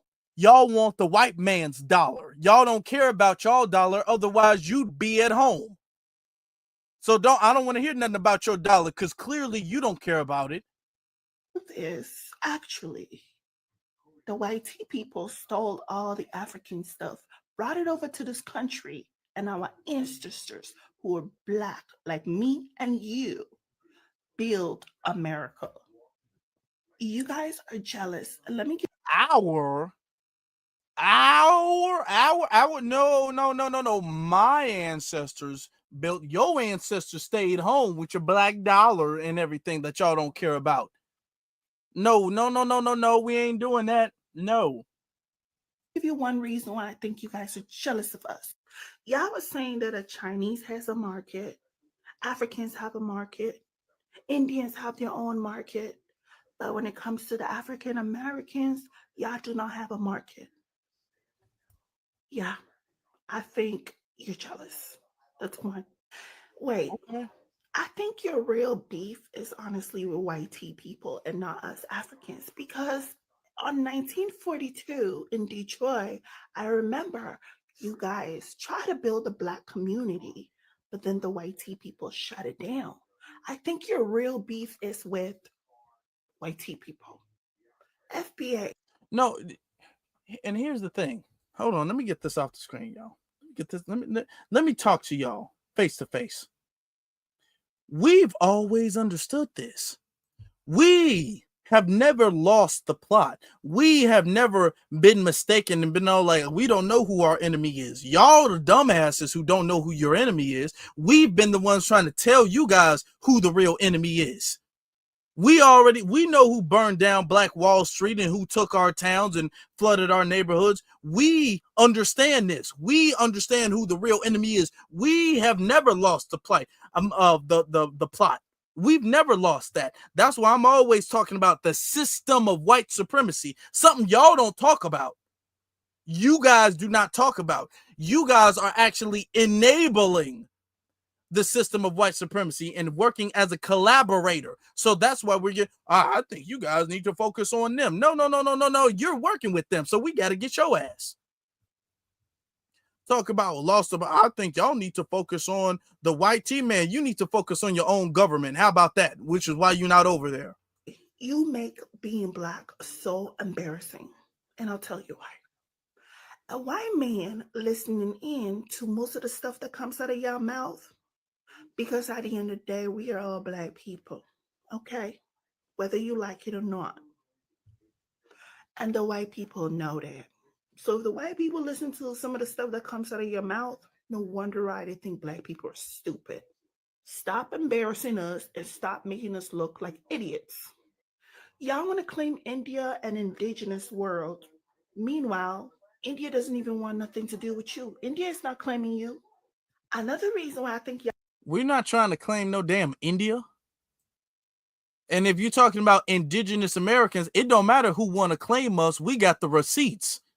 See, that's why we going to the Supreme Court and actually getting put back on those. We're re-entering into those tribes because they tried to kick us out when they did a damn racial cleansing of the tribes with the $5 Indians and the dolls rolls, with the whole thing with the dolls rolls. Let me say this. The whole thing with the dolls rolls was to racially cleanse the Native American tribes, to put white people in and to put the Black people out. It was to racially cleanse them. We have the receipts of that, which is why we're going to the Supreme Court. And now you're seeing Black people. We talked about this the other day, from the Creek tribes re-entering into those tribes, the descendants re-entering into those tribes, because we have always remembered there's been a racial cleansing of those tribes. They're the ones who are coming over here gaslighting, being all like, where's your tribe? If you're not a part of a tribe, that means you were never Indian. Ha ha, we got you. No, your racial cleansing isn't working. That's why you guys are so upset, because your racial cleansing of the indigenous people here as actually is not working. That's your problem. are jealous is because, God forbid, if something bad was to happen, us African people, we have somewhere to go. Y'all don't. Why don't y'all go?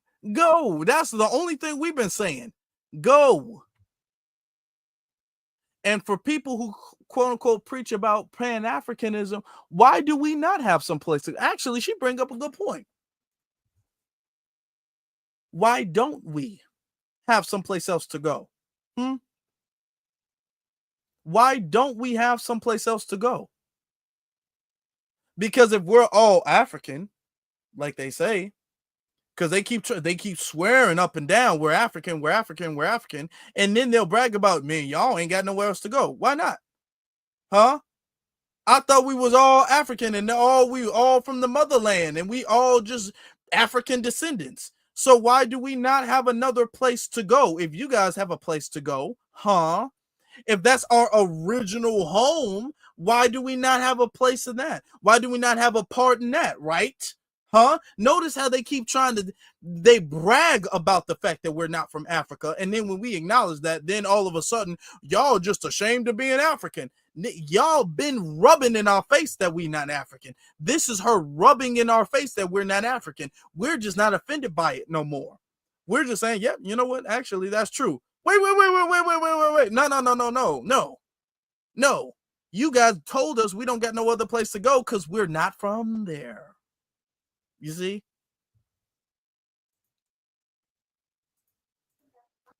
Another reason why I think y'all are jealous of us is because us African people, when we come to this country, majority of us do really, really well in the country, while most of y'all just end up with 5 kids, multiple baby daddies, on welfare, and living in Section 8. I hate to do this. Ma'am, if y'all don't stop, y'all be coming over here scamming. Y'all be coming over here damn near living the damn stereotypes. And this is why delineation is so important, because what they'll do is they'll highlight all of the good things that they do. So when they become a doctor, when they get into college, win a scholarship, when they start a business, oh my God, the first Nigerian doctor in his family. Oh my God, look at this Haitian doctor. Oh my God, look at this Jamaican lawyer. Oh my God, they'll do that. The shade room. Notice who runs the shade room. They'll do that because, as Candace Owens said, they have a Caribbean bias. They have a bias towards immigrants. And then when one of them sit up there and rob a liquor store, it's the black man. No, now is not time for delineation. Now is just he's black. Oh, it's a black problem or the black community. Okay.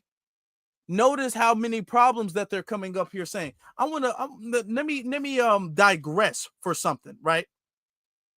Notice how many problems that they come over here and cause the community. And then when we say something about it, now it's all, why you got to bring that up? Why you got to bring that up? They bring up a lot of problems, even gender problems. Hold on. Let me bring this up. Let me say this real fast. Hold on. Because I posted something.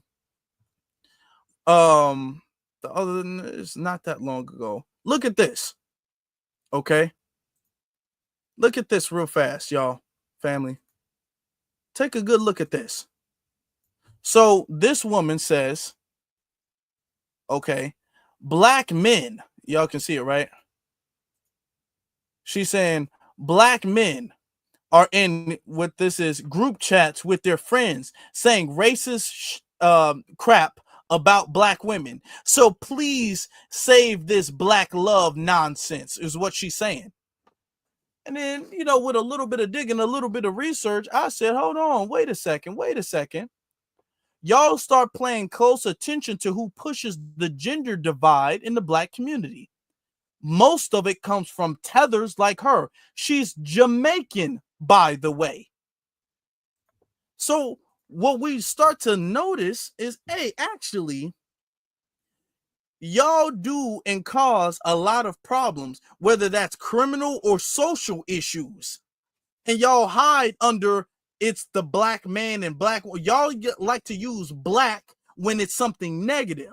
But when it's something positive, you guys want to highlight where you're from. And that's what we're starting to call out. Remember the woman who got hit in the, or claimed she got hit in the head with a brick? She was all like, black men, black men, black men. She didn't say Somalian men. Black men don't care about black women, even though it was a whole scam that she's ran a couple times. But notice these people come over here, tethers come over here causing problems. And then when they get in trouble, it's black. But when they do something good, well, they're from Somalia, they're from Nigeria. This is why we got to disaggregate the numbers. This is why we're doing that on the census.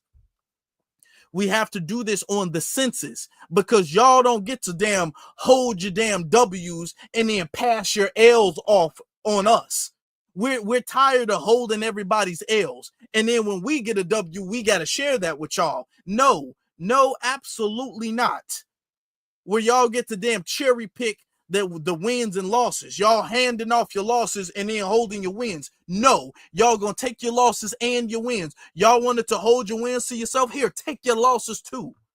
That's what we're on now. That's the type of time we're on now. So as we're delineating and disaggregating the numbers, all of this, we're doing a lot better than you. All that stuff gonna stop. I guarantee you that.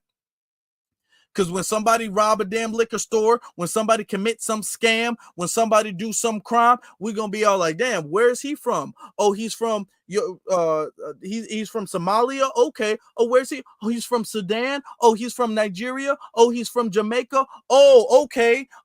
Aren't y'all the people who say y'all do so well and have such great culture? Yeah, all of that stuff gonna stop. The second we start disaggregating among the black, because y'all hide behind black. So no, the second we start making the delineation and specifying where people are from, y'all not going to be able to claim y'all doing any better than anybody else. The second we start doing it, yeah, y'all, all that stuff going to stop real quick. All right, let's get back to it. This to y'all, okay? But y'all already know what's going on in this world. Black crime is already a lot. So I do not understand what the F. And a lot of that is from y'all. That's the thing. Don't let them tethers tell you about no damn black and black crime. If it wasn't black and black crime, they wouldn't have left their homelands. A lot of their homelands is rid on black crime. Why they want to come over here and wag their finger talking about what about black and black crime and talk about some Chicago? They got wars going on their homelands, all right? They got people getting massacred left and right in broad daylight. Black and black crime, my ass. Yo, go home. Y'all be talking about we fleed from war. We ain't fleeing war. Y'all are literally fleeing war with missiles and bazookas and grenades and AK-47s and all of that stuff. And y'all got the nerve to come over here and puff y'all chest out talking about some damn black on black crime. Man, don't you ever, man, these tethers don't have the audacity to talk about some damn black on black crime. The nerve of them. Yeah, he's doing that all. You guys are not helping the situation. There's so much hatred in your hearts. And I know our ancestors are very disappointed. They look down with disgrace, just like how y'all make me feel. I just feel so ashamed to be black because of y'all making a fool out of all of us. If y'all don't want to be African American, fine. Nobody is forcing y'all. And matter of fact, we do not care. And we are not getting out of the country because it is not your country. Another reason why I think y'all are jealous of us is because we have one of the most beautiful women, okay? African women. Ooh.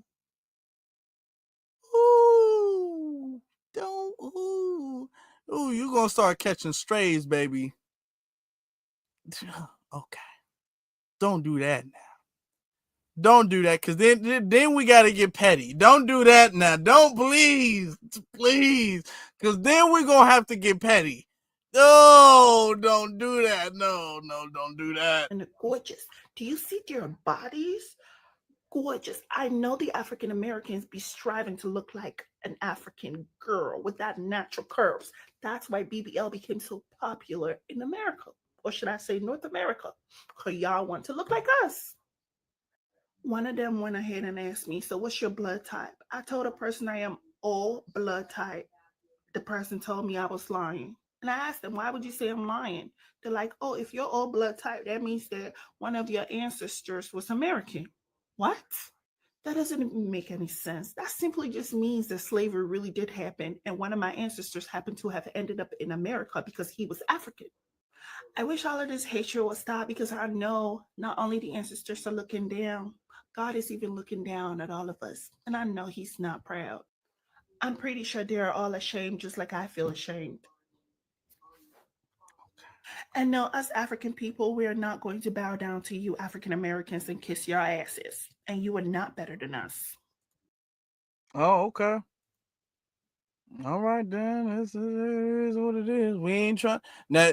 And notice when we say respect, all we're saying is respect. And respect to them means kissing their ass. Now, they don't mind kissing a white man's ass. They all like, my lips are already spoken for. My lips will only be kissing the ass of a Caucasian. My lips will not be kissing y'all ass. That's what she's trying to say. Okay, if that's how y'all want to play it, we can play it like that. Let me give some shout outs to the super chats. Shout out, hold on, what the hell? Would you stop doing that? Shaya says, Afro, if these people are so smart and get so much advice, how come they can't fix their homeland? I don't know. That's the $1 million question. I really don't know. These people are geniuses and hard workers. Let them tell it, but they can't get nothing done in their homelands. Their homelands look like the planet Earth 3,000 years ago. Many of them. Okay. Their homelands look like a damn zombie apocalypse. And I'm not saying this to be mean-spirited. I'm saying this because we're going to have to tell some hard truths. And they come over here to a first world, the most powerful nation in the world, talk about they're doing better. Ma'am, and then looking at your background, you don't look like you in no penthouse. And don't let them with the whole they doing better. Ask them, where do they live? Because they will make it seem like they living like they Bruce Wayne or something like that. They living and they got to take an elevator to get upstairs. That's how rich they make it seem like they live in Beverly Hills and they got a damn private chauffeur in a gated community. Let them tell it. They all out here just doing that. What happens is a couple of them do well and they live vicariously through a couple of them. And what they do is they compare their top best of the people who do well to the bottom people, the homeless people, homeless black people who are on the verge of damn near losing everything. Black Americans, for the most part, we kind of straight for the most part, even though we do got struggles, of course. But for the most part, we not out here just sitting up there eating oodles and noodles every day and we can't keep the lights on. That one other tether woman who was sitting up there talking about, man, y'all facing eviction. Y'all facing all this eviction. Hold on, this eviction y'all facing. Remember, hold on, where is she at? Her? Oh, come on, where's the video?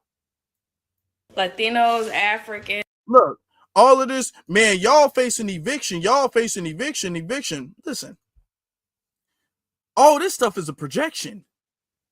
You guys are viewing yourselves to the very bottom, lowest percent of FBA who are not doing that well.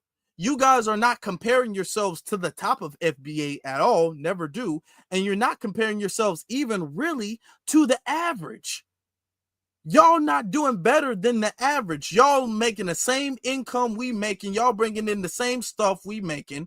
Y'all not doing no better. They're coming over here making it seem like they got Rolls Royces and Lamborghinis in the front yard and they got a penthouse with a damn private helicopter in the backyard.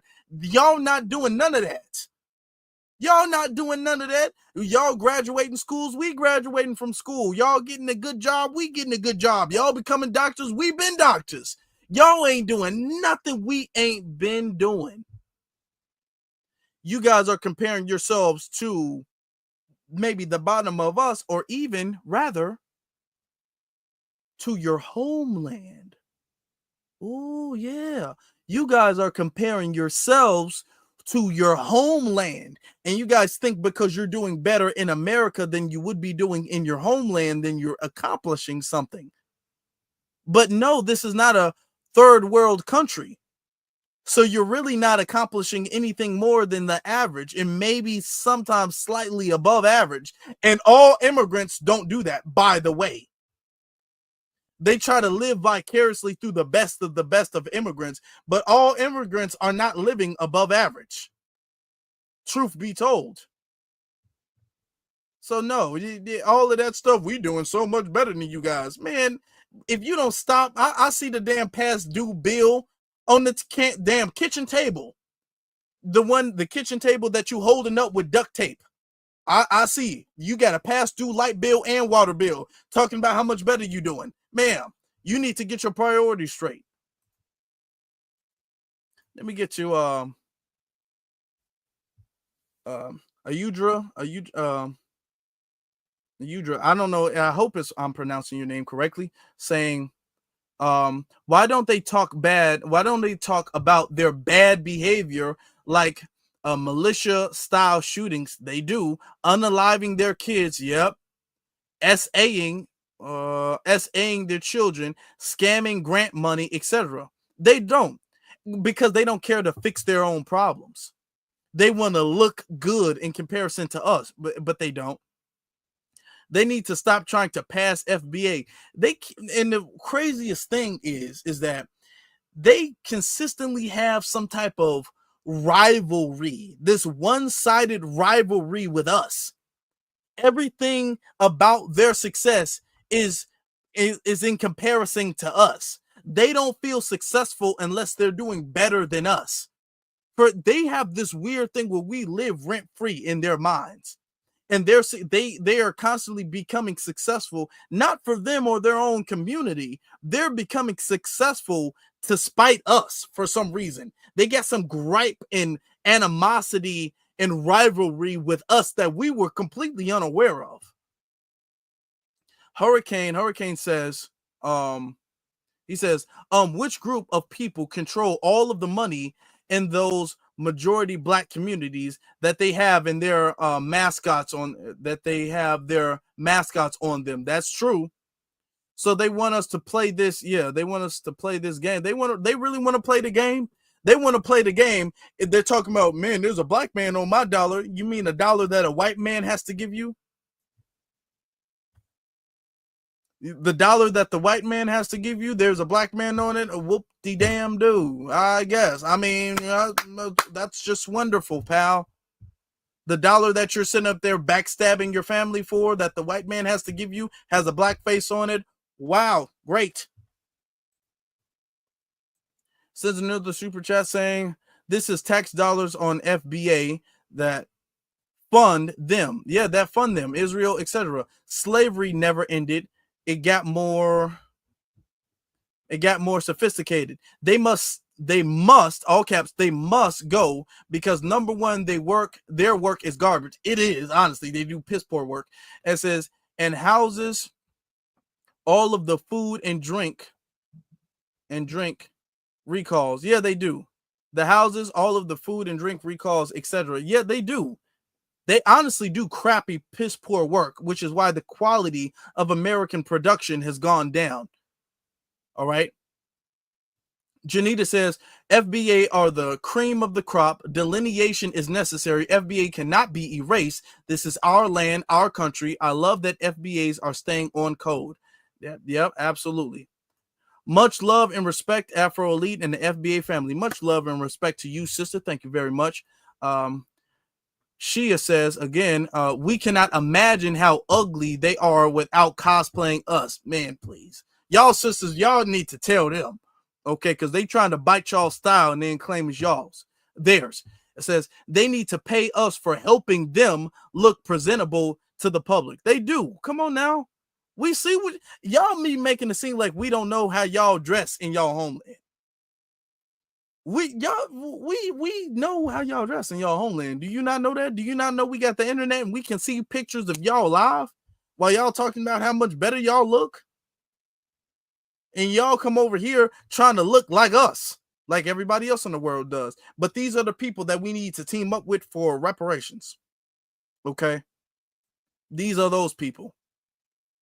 People who will tell you, they will sit up there and in bold face tell you they have no intention on going back to their homeland. None. They don't have no intention on going to their homeland. Hold on. So, okay, hold on. Look at this. These are the people. They don't come here to brag to fight white supremacy. They came here for their own personal benefit.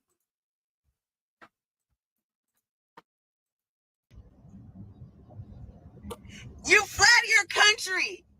You're darn right I did. I fled for greener pastures, and indeed, hunty, the grass is green over here. Okay. I fled a civil war when I was 7 years old. I'm 41. I've been living in the U.S. all this time. Hunty. Okay. Hunty, I'm building my wealth here. I'm going to die here. And there's nothing you can do about it. I'm legal.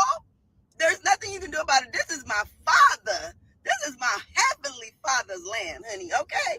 And I was told I was summoned to have dominion over the earth, hunty. So I go wherever I want to go, okay? This is God's land, honey. I don't live by, I don't care about a Donald Trump or whoever or whatever movement.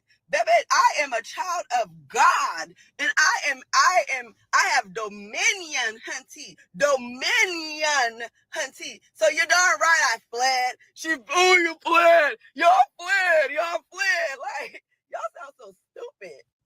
See, the reason why a lot of the times it doesn't bother them, because these people don't have any pride in their homeland. While they coming over here bragging about us. And let me go back to this video I played, right? Go back to it. Prove this point. The video I just played about this other woman who's talking about how much better that they're doing than us and all of that stuff, and they fled and they got dominion, and how much we're jealous of them. African Americans should be ashamed. Hold on. And how we should be here to tell you why. Hi, my name is Empress Moena, and I am originally from Ghana, but I moved over here when I was a kid. Y'all want to claim that America belongs to y'all, but yet, ever since I went to the States, the money, I never seen a picture of a black man on it. But when you travel to Africa or even Jamaica or any black populated country, all the money have a black man on it. Notice how these people, when they speak, they sound almost identical to how they speak, and they spew the same rhetoric, stereotypes, and disrespect that white supremacists speak about us. Look, the same things that they will say about us is the same thing a damn white supremacist will say about us. You can barely tell the difference if you're just listening. We don't need your crap labor, your shitty fucking whatever shit contributions you've made. You've come over here and had a free ride for this whole time. Whatever people had to go through back then, whatever atrocities they dealt with, gone in the past. Here you are, and you're still trying to fucking cash in on some shit, and you didn't even really produce anything. You didn't do shit. You might have picked enough cotton to make this fucking t-shirt. I mean, but who gives a fuck? If you didn't do it, somebody would have done it. Whenever there's a demand, there will be a supply. So basically, we don't need your labor. We don't need your money. We don't need your business. We don't need you around. But you need us. Black community cannot survive without the white community. You have nothing to pull from. You can't create anything. You can only build onto something that's already there.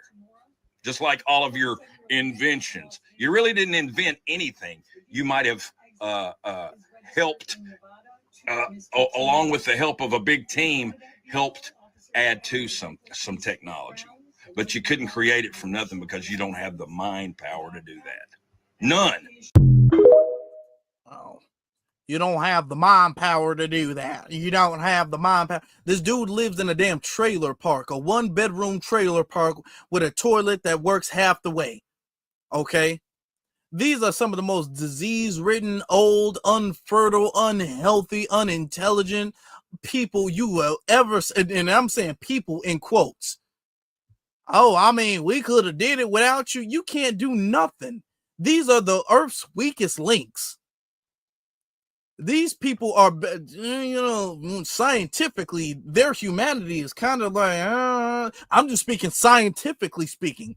Their humanity as being human beings is kind of on the questionable side, scientifically speaking, which is why they're having such a hard time staying on this earth.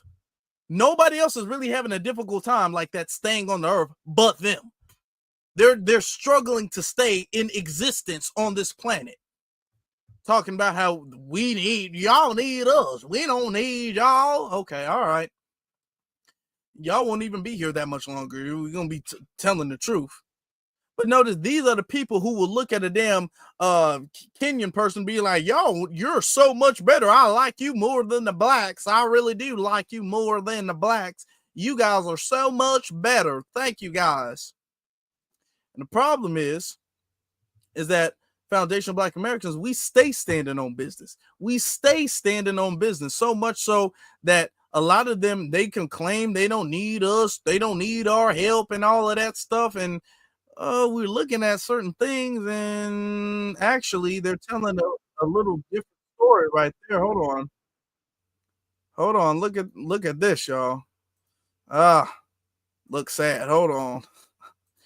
Boy. Well, they claim that they're jealous of us. They're jealous of us. Look, this is, he's sitting up there hooping, and a grown man crying that he's being deported by ICE, going back to the country. Now, these are the people who will sit up there and have a video talking about, we work harder than y'all. We are more educated. We are better. Okay.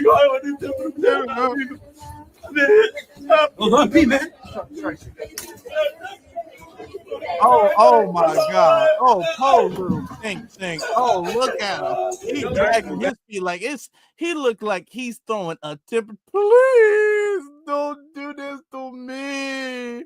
No, not to me, please. I thought y'all were educated. We jealous. We jealous of y'all. Y'all come from culture. You guys are more cultured, is what you guys were saying. Is this your culture? Is this what if you guys are so much more intelligent and so much more cultured? Why are you guys fighting so hard not to go back home? That's what I want to know. Move back.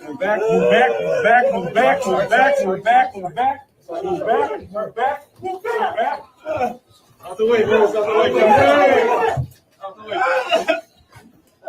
Oh man, he is trying. He don't want to go home. Man. Yeah, he ate that.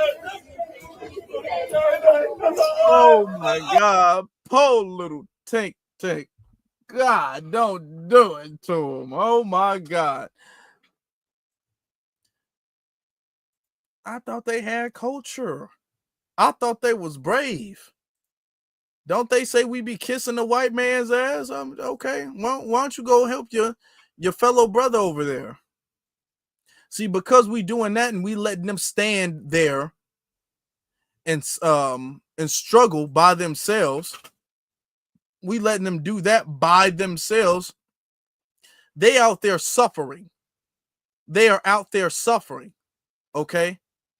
Now, remember the boycott or whatever the case is that we talking about tomorrow, the boycott we talking about tomorrow. Remember that one woman who came out and she already came out with some type of apology talking about, I'm so sorry for the disrespect. I'm so sorry for, remember her? No matter what happens on August 1st, we wanted to come to Hold on. Where is she at? Our platform and say something that nobody else has said. We would like you guys to know that. I'm sorry.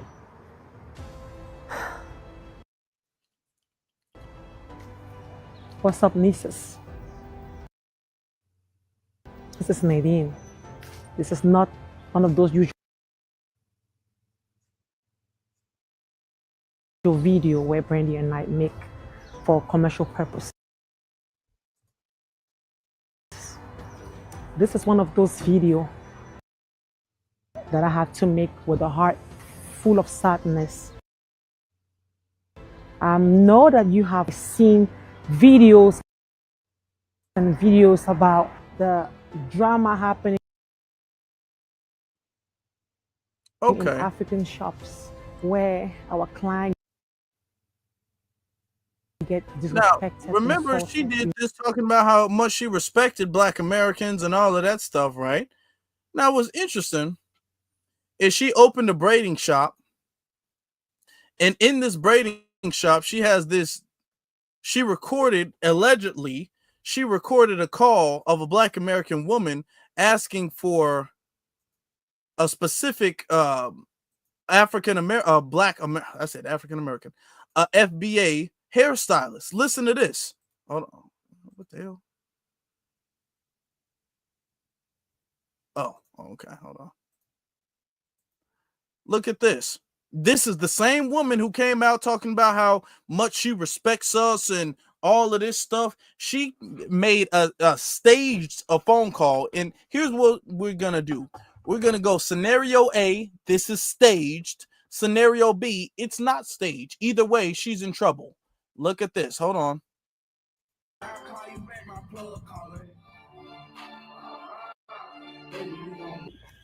Oh, can you say that again?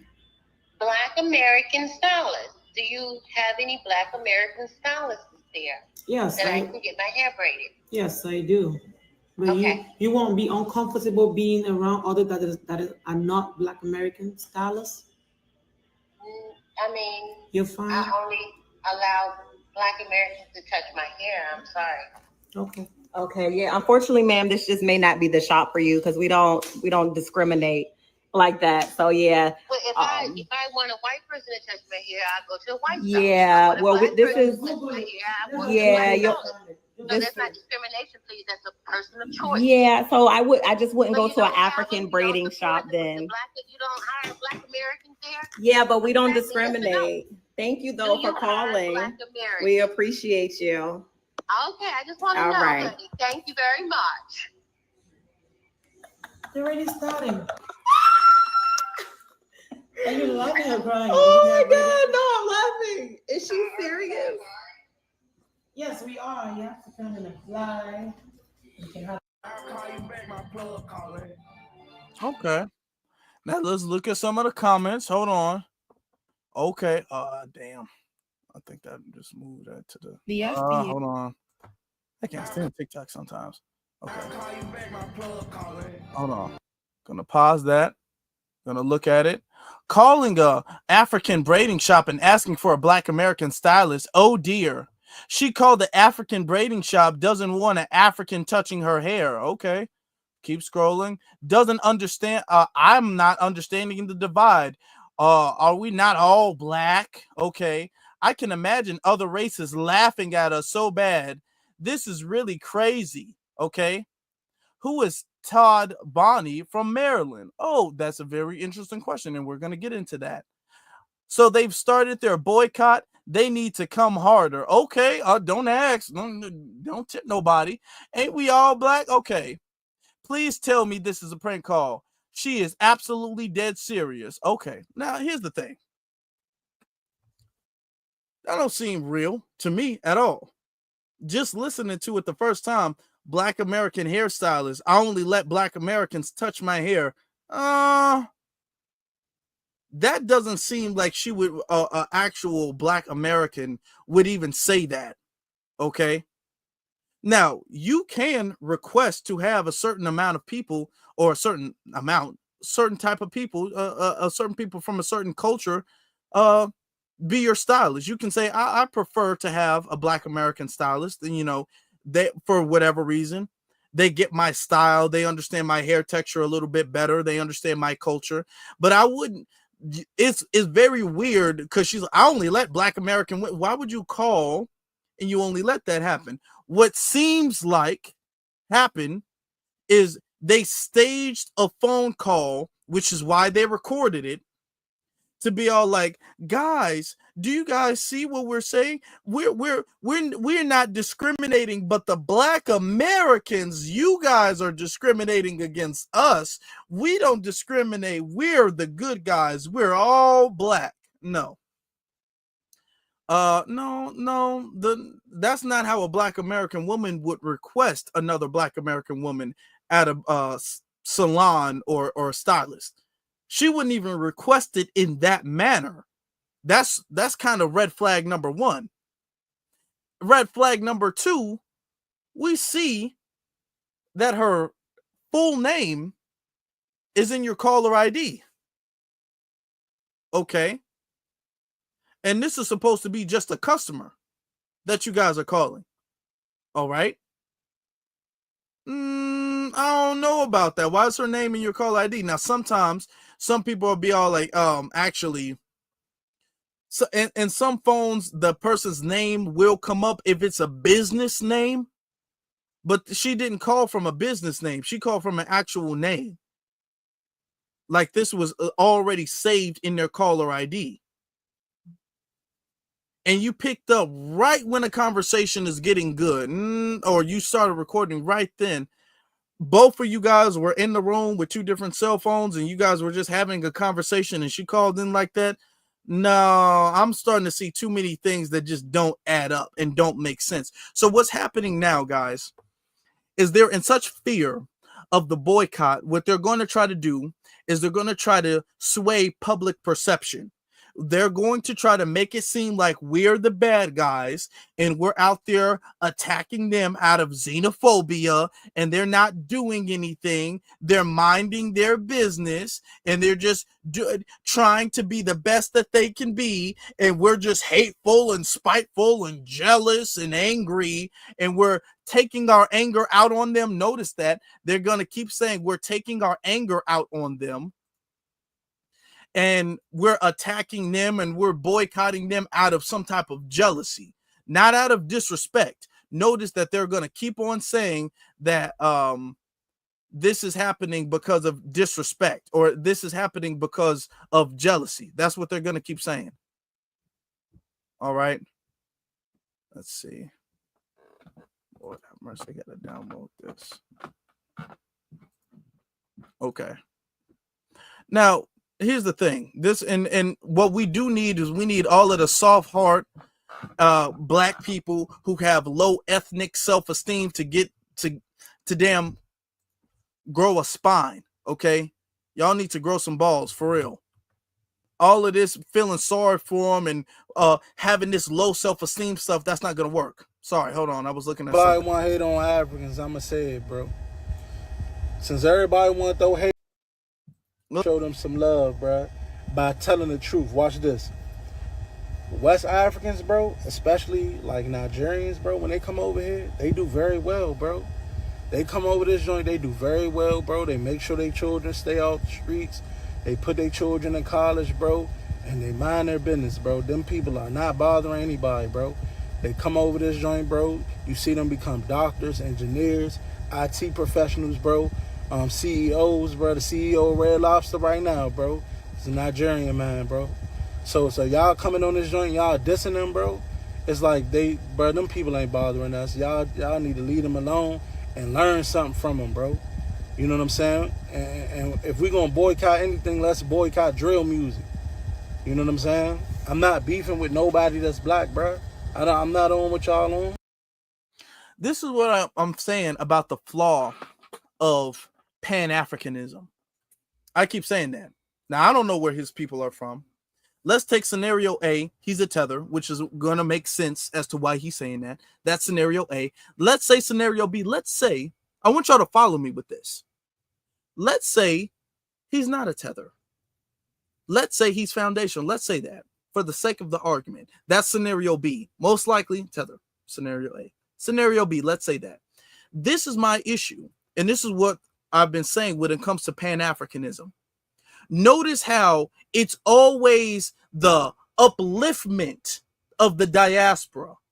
And trust me, we know it because we got people in our family who are constantly like that. Okay?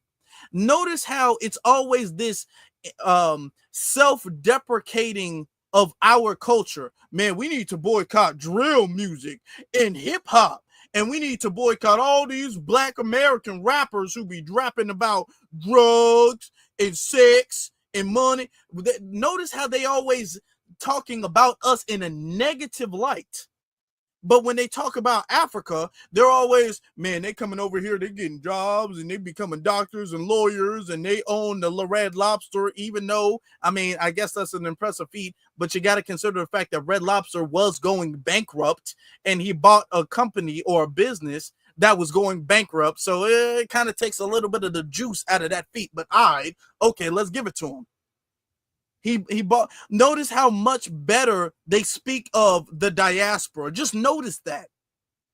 They got this bad thing of self-esteem, and they don't just do this when it comes to the diaspora. They do this when it comes, they really do this when it comes to the Asian community. Notice that. They do this when it comes to the Asians. They do this when it comes to the Hispanics. They do this when it comes to everybody else. They keep seeing everybody else as better than them. And every time they look at a Black American culture, it's always something negative. Nothing we do is ever good. Nothing we do is ever good. Even though we got Black American billionaires, millionaires and billionaires, he's talking about somebody who bought Red Lobster, a couple years ago. He just bought Red Lobster.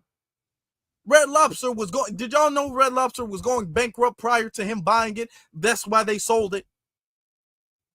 And I'm not trying to take that feat away from him. That's an impressive feat. I'm not trying to take it away. But if you're going to sit up there and flex like y'all doing something we ain't been doing, what are you doing? No. Let's put everything into context, because you guys like to take the context out of a lot of things to make them seem like they're doing better than us. Man, they come over here and they be staying out of trouble and they be raising their kids and they so smart and they so great and I'm so fat and I'm so lame and I'm so broke and I suck. No, stop doing that. And this is the difference between them and us. Because they want all of us to have this low kink of deprecating our own culture and not loving anything about ourselves. We love ourselves. That's your problem. That's their problem.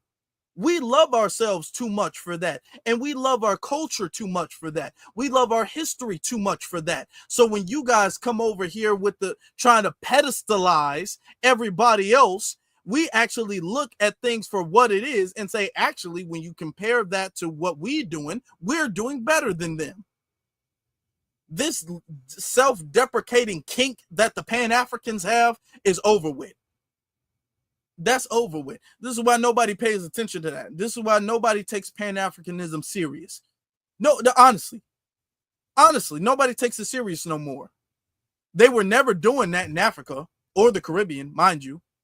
But in America, we don't take that stuff serious no more. Let me get to some of these. Let me get to some of the Cash Apps. Shout out to the Cash Apps. I appreciate it from Frederick, Switchblade, Lamb, Latrivia, and David. Thank you very much for your Cash Apps. I appreciate you, family. I sincerely do. Let me get to some of the super chats. Hold on. Where we at? All right. I think, did I see this one already? Or yeah, I don't think I saw this one. Okay. Hurricane says, if she doesn't want to be Black, then she can take the lead.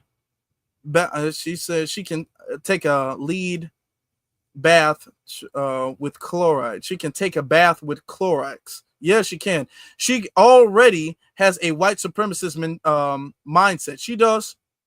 She'll fit right in. She will.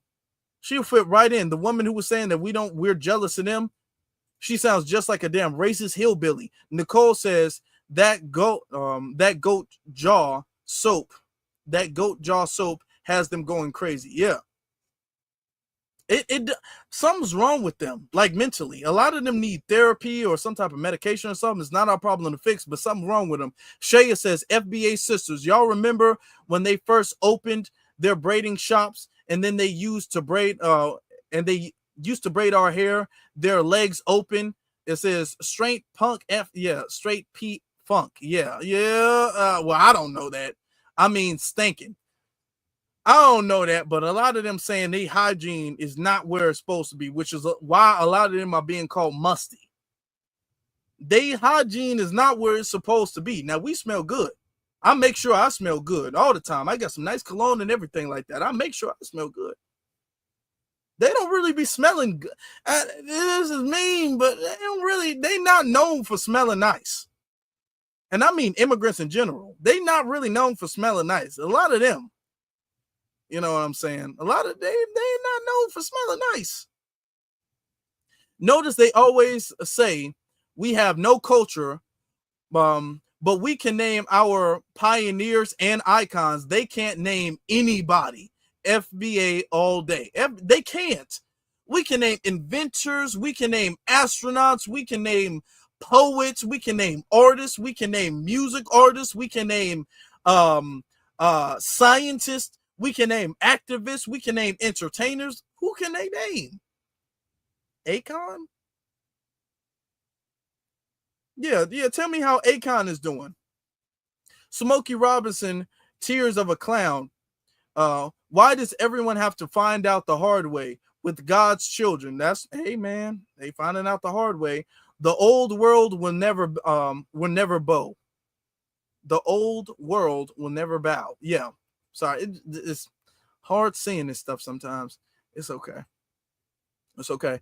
And then New Juro says, FBA women, respect your ability to have your own trends, but we still love you without the African wiggetry. Yeah, well, of course. FBA hair, the natural hair is always the best. It says, too little, too damn late. Anti-FBA sentiment must have consequences long term. We're not obligated to explain why. That's true. The receipts we've kept show why. We're not obligated to explain why or try to pacify them or even try to negotiate with them at this point. And they understand that, which is why now they're out here copping pleas. Why they're out here trying to make apology videos and trying to some of them are really understanding where we're coming from. Let me see this. Let me see what this is. The browser cannot play. I tried to download this thing from my email, but they're saying that the browser can't play that. So I don't know. I gotta find something else. But now out here, hold on. Out here, look at this. Copping please. Please, please, please, and please. Let's not divide each other. This is a time for us to come together as one. This is the time for us to come together as one. The braiders, African restaurants, please, let's listen to our brothers and sisters complain. They are bringing us business, and they are right. Without them, for people that have stores like braiders and stuff. I mean, a white woman is not coming to braid their hair. Maybe they do, maybe once a while, I'm not sure, but predominantly it's our own people that come there and patronize us. So is the African stores too, or African restaurants as well. Please, let's not divide each other. Let's listen to them. Customers are always right. Let's listen to their complaints and do proper, adjustments. Please, I'm pleading to both sides. My brothers, my American brothers, my American sisters, my African sisters, my African brothers, please, please, please, please, please, please, I'm pleading. Please, let us not divide ourselves. This is the time that we need each other so badly. Please, please, please, please, please, please, I'm on my knees, I'm begging. Please, let's come together as one. Let's forgive each other. Let's start over again. Please, please, please, please. And God bless you. God bless every one of us. And God bless the United States. Thank you.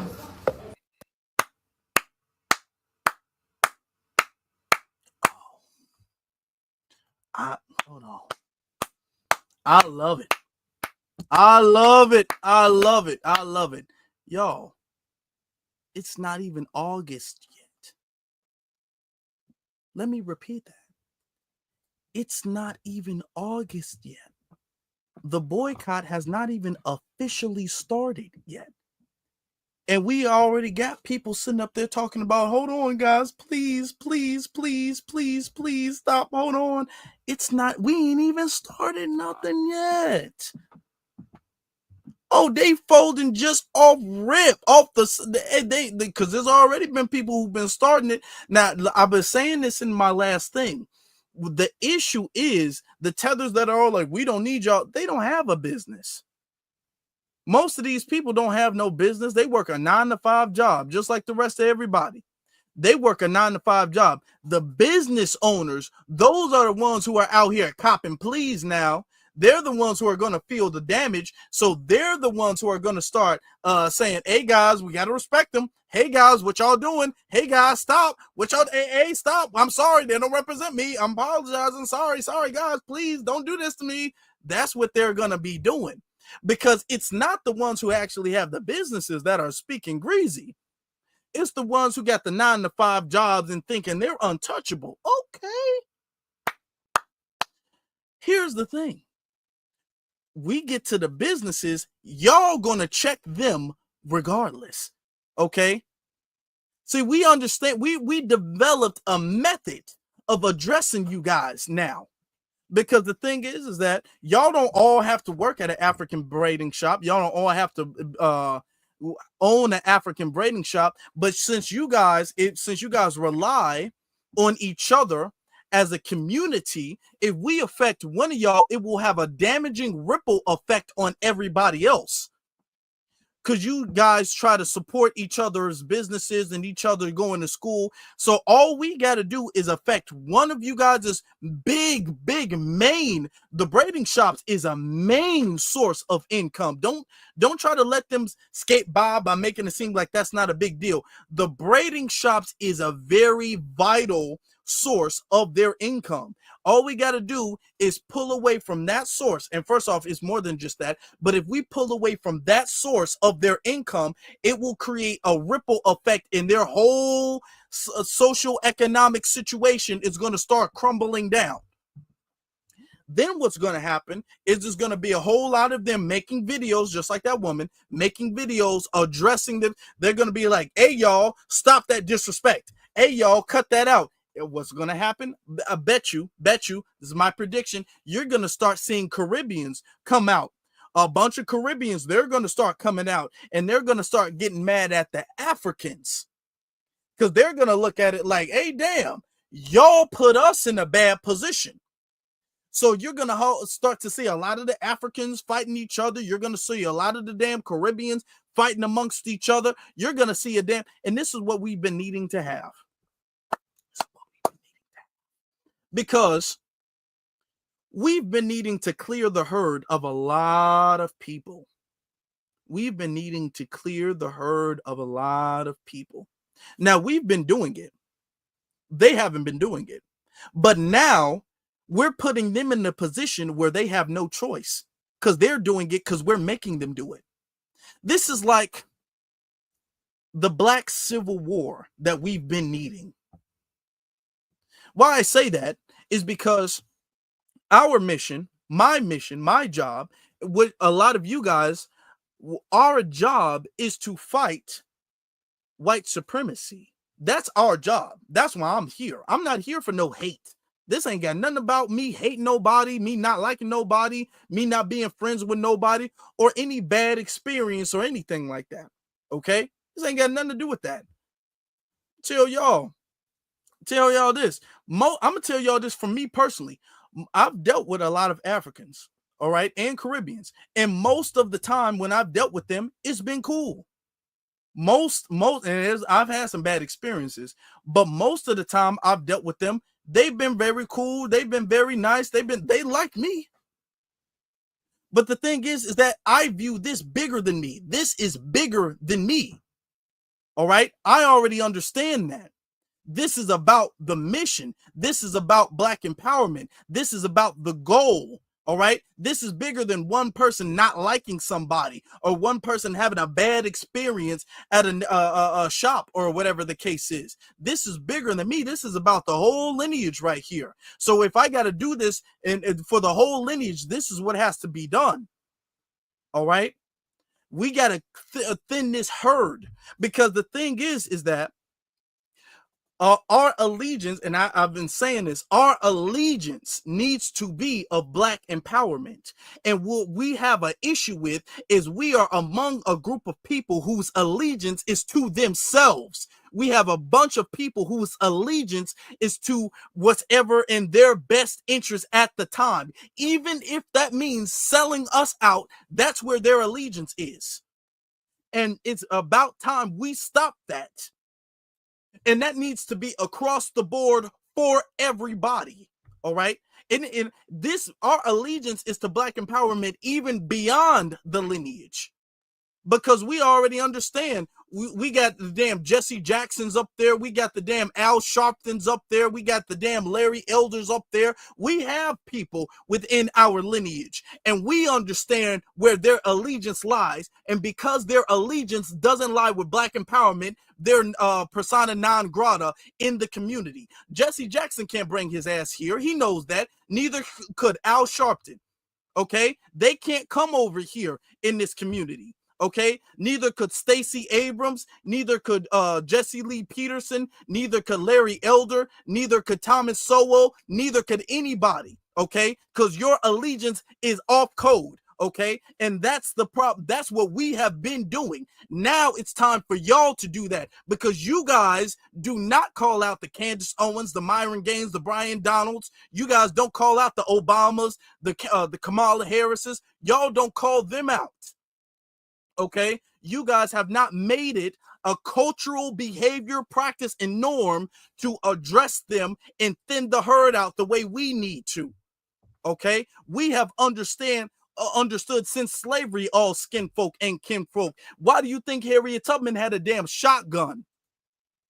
Okay, do you understand? We already understood this. She had a gun for anybody, because she understood all skin folk and kinfolk. And we see it, we see it time and time again. So we understand the importance of making sure if you are going to be in a group, your allegiance needs to be to us as a group, as a race of people. Your allegiance needs to be to Black empowerment, because that's the only thing that will defeat the system of white supremacy. Your allegiance can't be to, well, my allegiance is halfway to this country, but it's to you guys the other half. No, ain't no other half. We are the whole. That is it. There is nothing else by this, besides this, past this. You see nothing else. There is nothing else. Your allegiance needs to be to nothing else. But we have people whose allegiance is to them being a damn immigrant before them being Black. That's the problem. These people are coming over here talking about what's in the best interest of immigrants versus what's in the best interest of Black people as a collective. So this is why we cannot team up with them. This is why we cannot join forces with them, even though we were supposed to. But the problem is they come over here talking about we the Akatas, and they're staying away from us because they're doing better. That's what the issue has been. That's why we're here now. So we're here now. We're here now. We get it. We get it. It is what it is. So now we are having to step in and force the issue, because the allegiance of Black empowerment needs to stand above all. All right. And if we're getting our lineage straight, we're damn sure not letting you guys get a pass. Okay. Gotta calm myself down. We're not letting you guys get a pass.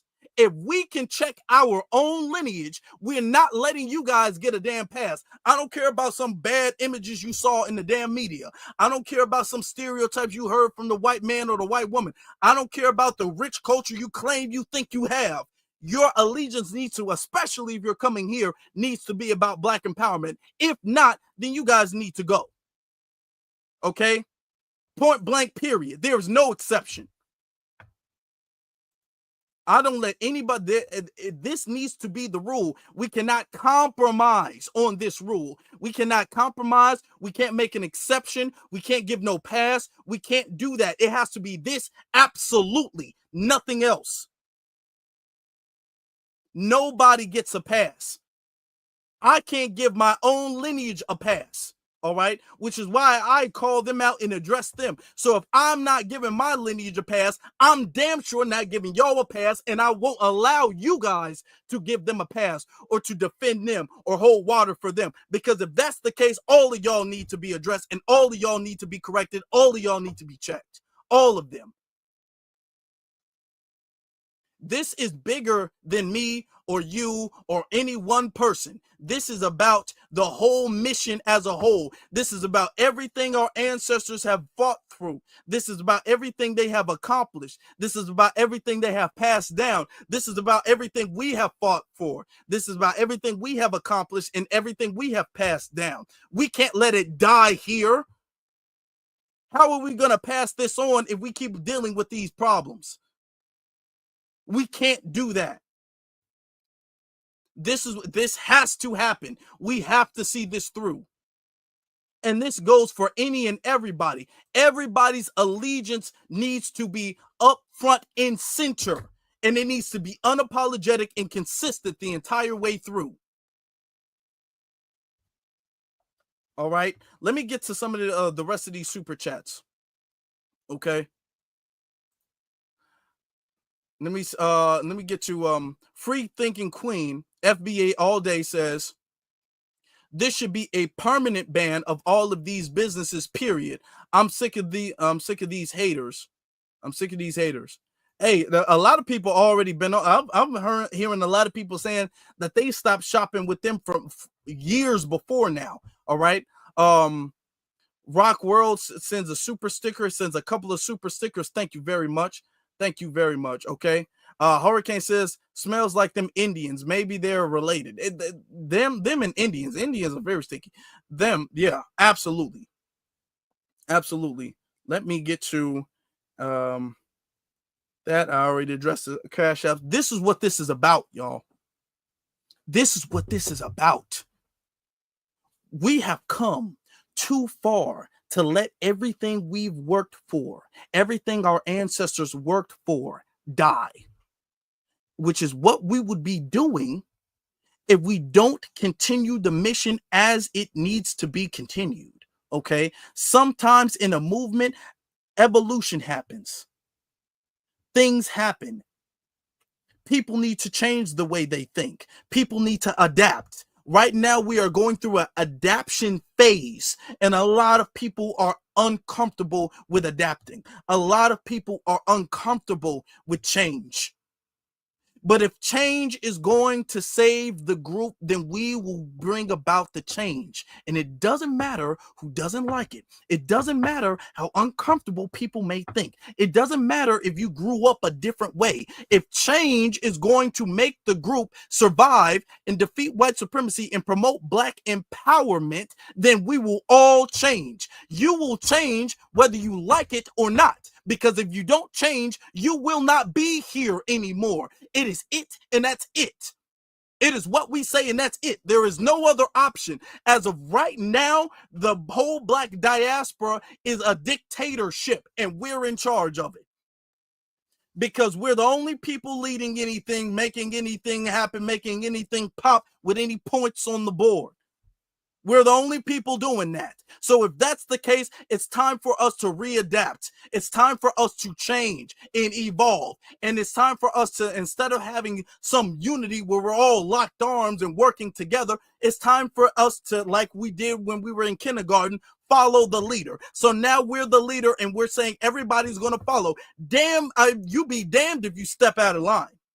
Now this has become that now. Because when we were all locked in arms and we said one step, left foot, right foot, left foot, right foot, left foot, right foot, y'all feet didn't move. So now it's the time of follow the leader now. And if you don't follow, there will be consequences, which is what we're dealing with right now. Consequences. Consequences. The crazy part about this is it's not out of hate. It's not out of hate. It's not out of hate, jealousy, spite, anger. And what I'm saying right now, I'm not even angry.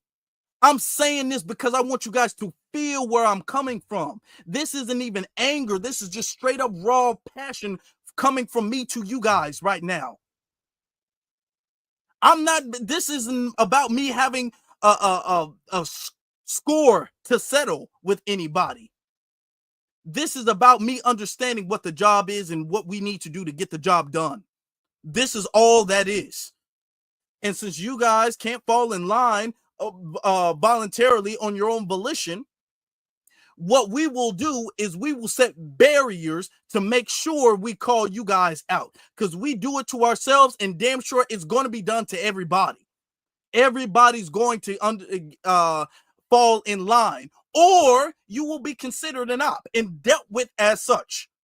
Okay? Which is why Candace Owens is trying to come back into the community. She keeps trying to come back and make it seem like she wasn't doing all that racist, white supremacist collaborator tether nonsense. And she's finding it hard right now. Candace Owens has been spiraling down ever since she left her massa, Ben Shapiro, because us as foundational Black Americans did not accept her back. That's the thing. The only hope you all have is here. And if we don't accept you, you will drown, just like she is, and just like other people. Okay? This is the only side to be on, all right? Because your boat, if it's not this one, will sink, and we won't let you up. We were not sending any lifeguards. We're not sending any drafts. We're not sending any lifeboats. We're not throwing a rope down for you to climb up on the ship. You're either on the ship or you're not on the ship. And when your ship drowns, you're going to drown with it. That's it. All of this thing where you get to be a part of the ship and benefit from the ship, but you're not participating and helping the ship out, you're overboard. Metaphorically speaking, because we do not condone violence, all right? Metaphorically speaking, we don't want anybody to drown, YouTube. We're not condoning anybody drowning or throwing anybody overboard. You got to say that for YouTube. You got to say it. Man. And then you're sending some super stickers. Thank you very much for the super stickers. Thank you. Thank you, thank you, thank you, thank you. All right? That's it. That's it. There's some people who are going to feel soft. There's some people who are going to feel this way. Listen, we are in a war against the system of white supremacy. This is the most serious war mankind has ever seen. Okay? No, mankind has never seen a group of people fighting against a force that has completely globalized the world and ruled the world. This is something we cannot play about. We can't play about this because you can't be safe going to a grocery store with the assurity that a white supremacist isn't going to come there and massacre you. You can't feel safe going to a church or another place of worship or going to a dollar store with the assurity that a white supremacist isn't going to come with an assault rifle and massacre you. You don't know that. You can't feel that safe in this country or in this world. This is a life or death situation. So this is bigger than just the boycott, because it's bigger than us and it's bigger than you. This is about you guys are actually being collaborators, going into governmental positions and working against reparations, working against our empowerment. Every time we're trying to do something for the lineage, you guys are on the front lines disparaging us, working as opposition against us, for them, and collaborators for them.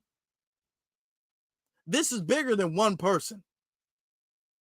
So yeah, y'all can make fun of us and whatever the case. Y'all can do what y'all want to do and say what y'all want to say. But this is what we understand the importance of it. And that's the thing. Like I said, a small group of people can do a lot of damage, but also the opposite is also true. A small group of people can do a lot of good. And that's the truth. And we might not be the majority. Everybody you know might not think like you. Everybody in your family might not think like you. Everybody in my family doesn't think like me. And they already know what I do. They already see my YouTube and all that stuff. And they don't think like me, not all the way. And that's okay. Because you don't need the total amount. You don't need all of them. You don't need most. A small group of people can do a lot of good. And that's what we're doing here. We're doing a lot of good right here. And sometimes doing the good, it means hurting some people's feelings. It means getting dirty. But if it's all for the greater good, then that's what it has to be.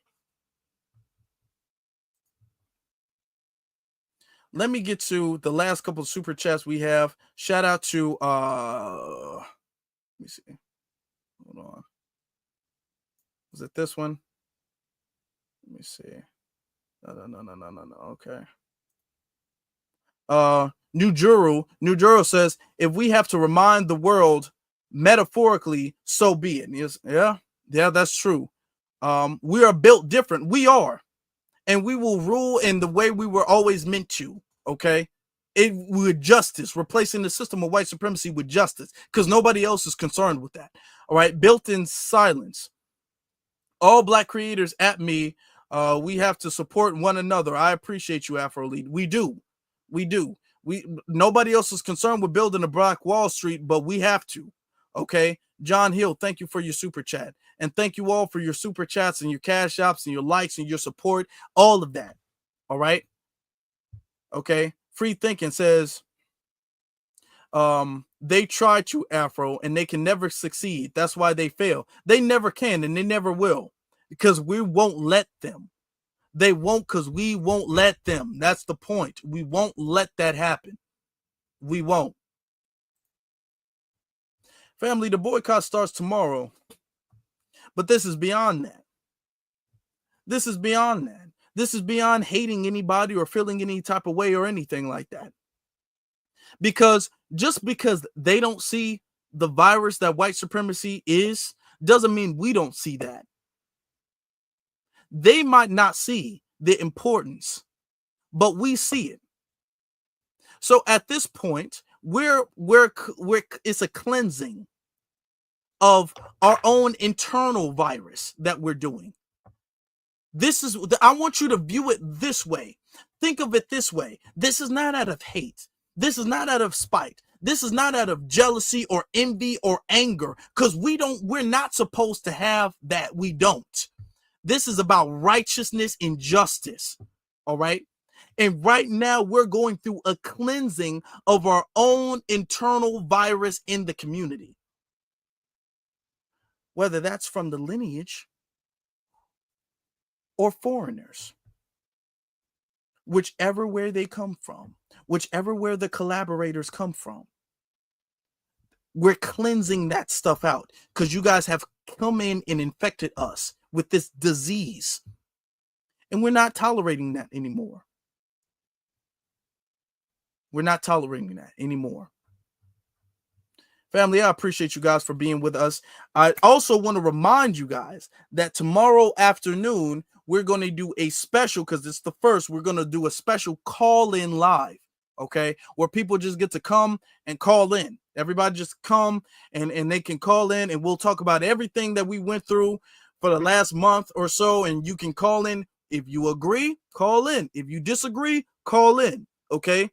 We're open to hearing different people's opinions, different people's stories and comments. So call in tomorrow afternoon. There will be a special call-in show live stream. And I've been waiting to do this for a while. So definitely it's going to be popping. There's going to be a lot of people in here. Y'all want to make sure y'all do that. Plus, there's a couple of other things I want to say.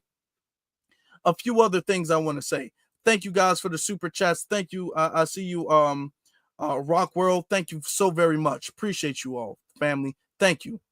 If you guys didn't get the notifications, you guys can follow me on my various social media platforms, and the links to that is in the description. But what's very important is you guys hitting that like button. You guys hitting that like button and hitting that like button again. Hit it 3 times, making sure it's been pressed. Hitting that subscribe button, making sure that you guys are subscribed so you guys don't miss our special tomorrow, and hitting the notification bell. making sure you do all of those things, because that's very important. This is what helps us stay in the algorithm. And this is what helps us grow as a channel and spread the message. So everybody doing a little does a lot, and that spreads the message. All right. So thank you all for that. And I want to say this is the only way to save the day. I like that. That rhymed. This is the only way to save the day. And we're going to do it regardless of how anybody feels about it.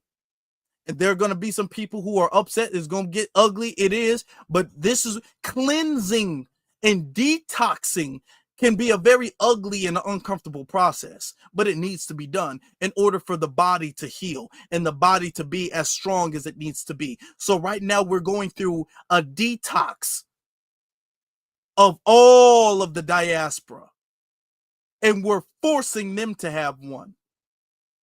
So that's what we're doing. Detoxes are uncomfortable, but the body needs it. So that's what we're doing. So Black First to every single last one of you all. Thank you all so very much. I appreciate you guys watching. I appreciate you guys who are watching live and on a playback. Thank you all so very much. All right. You all have a good night. I will see you guys tomorrow. All right. Y'all stay blessed.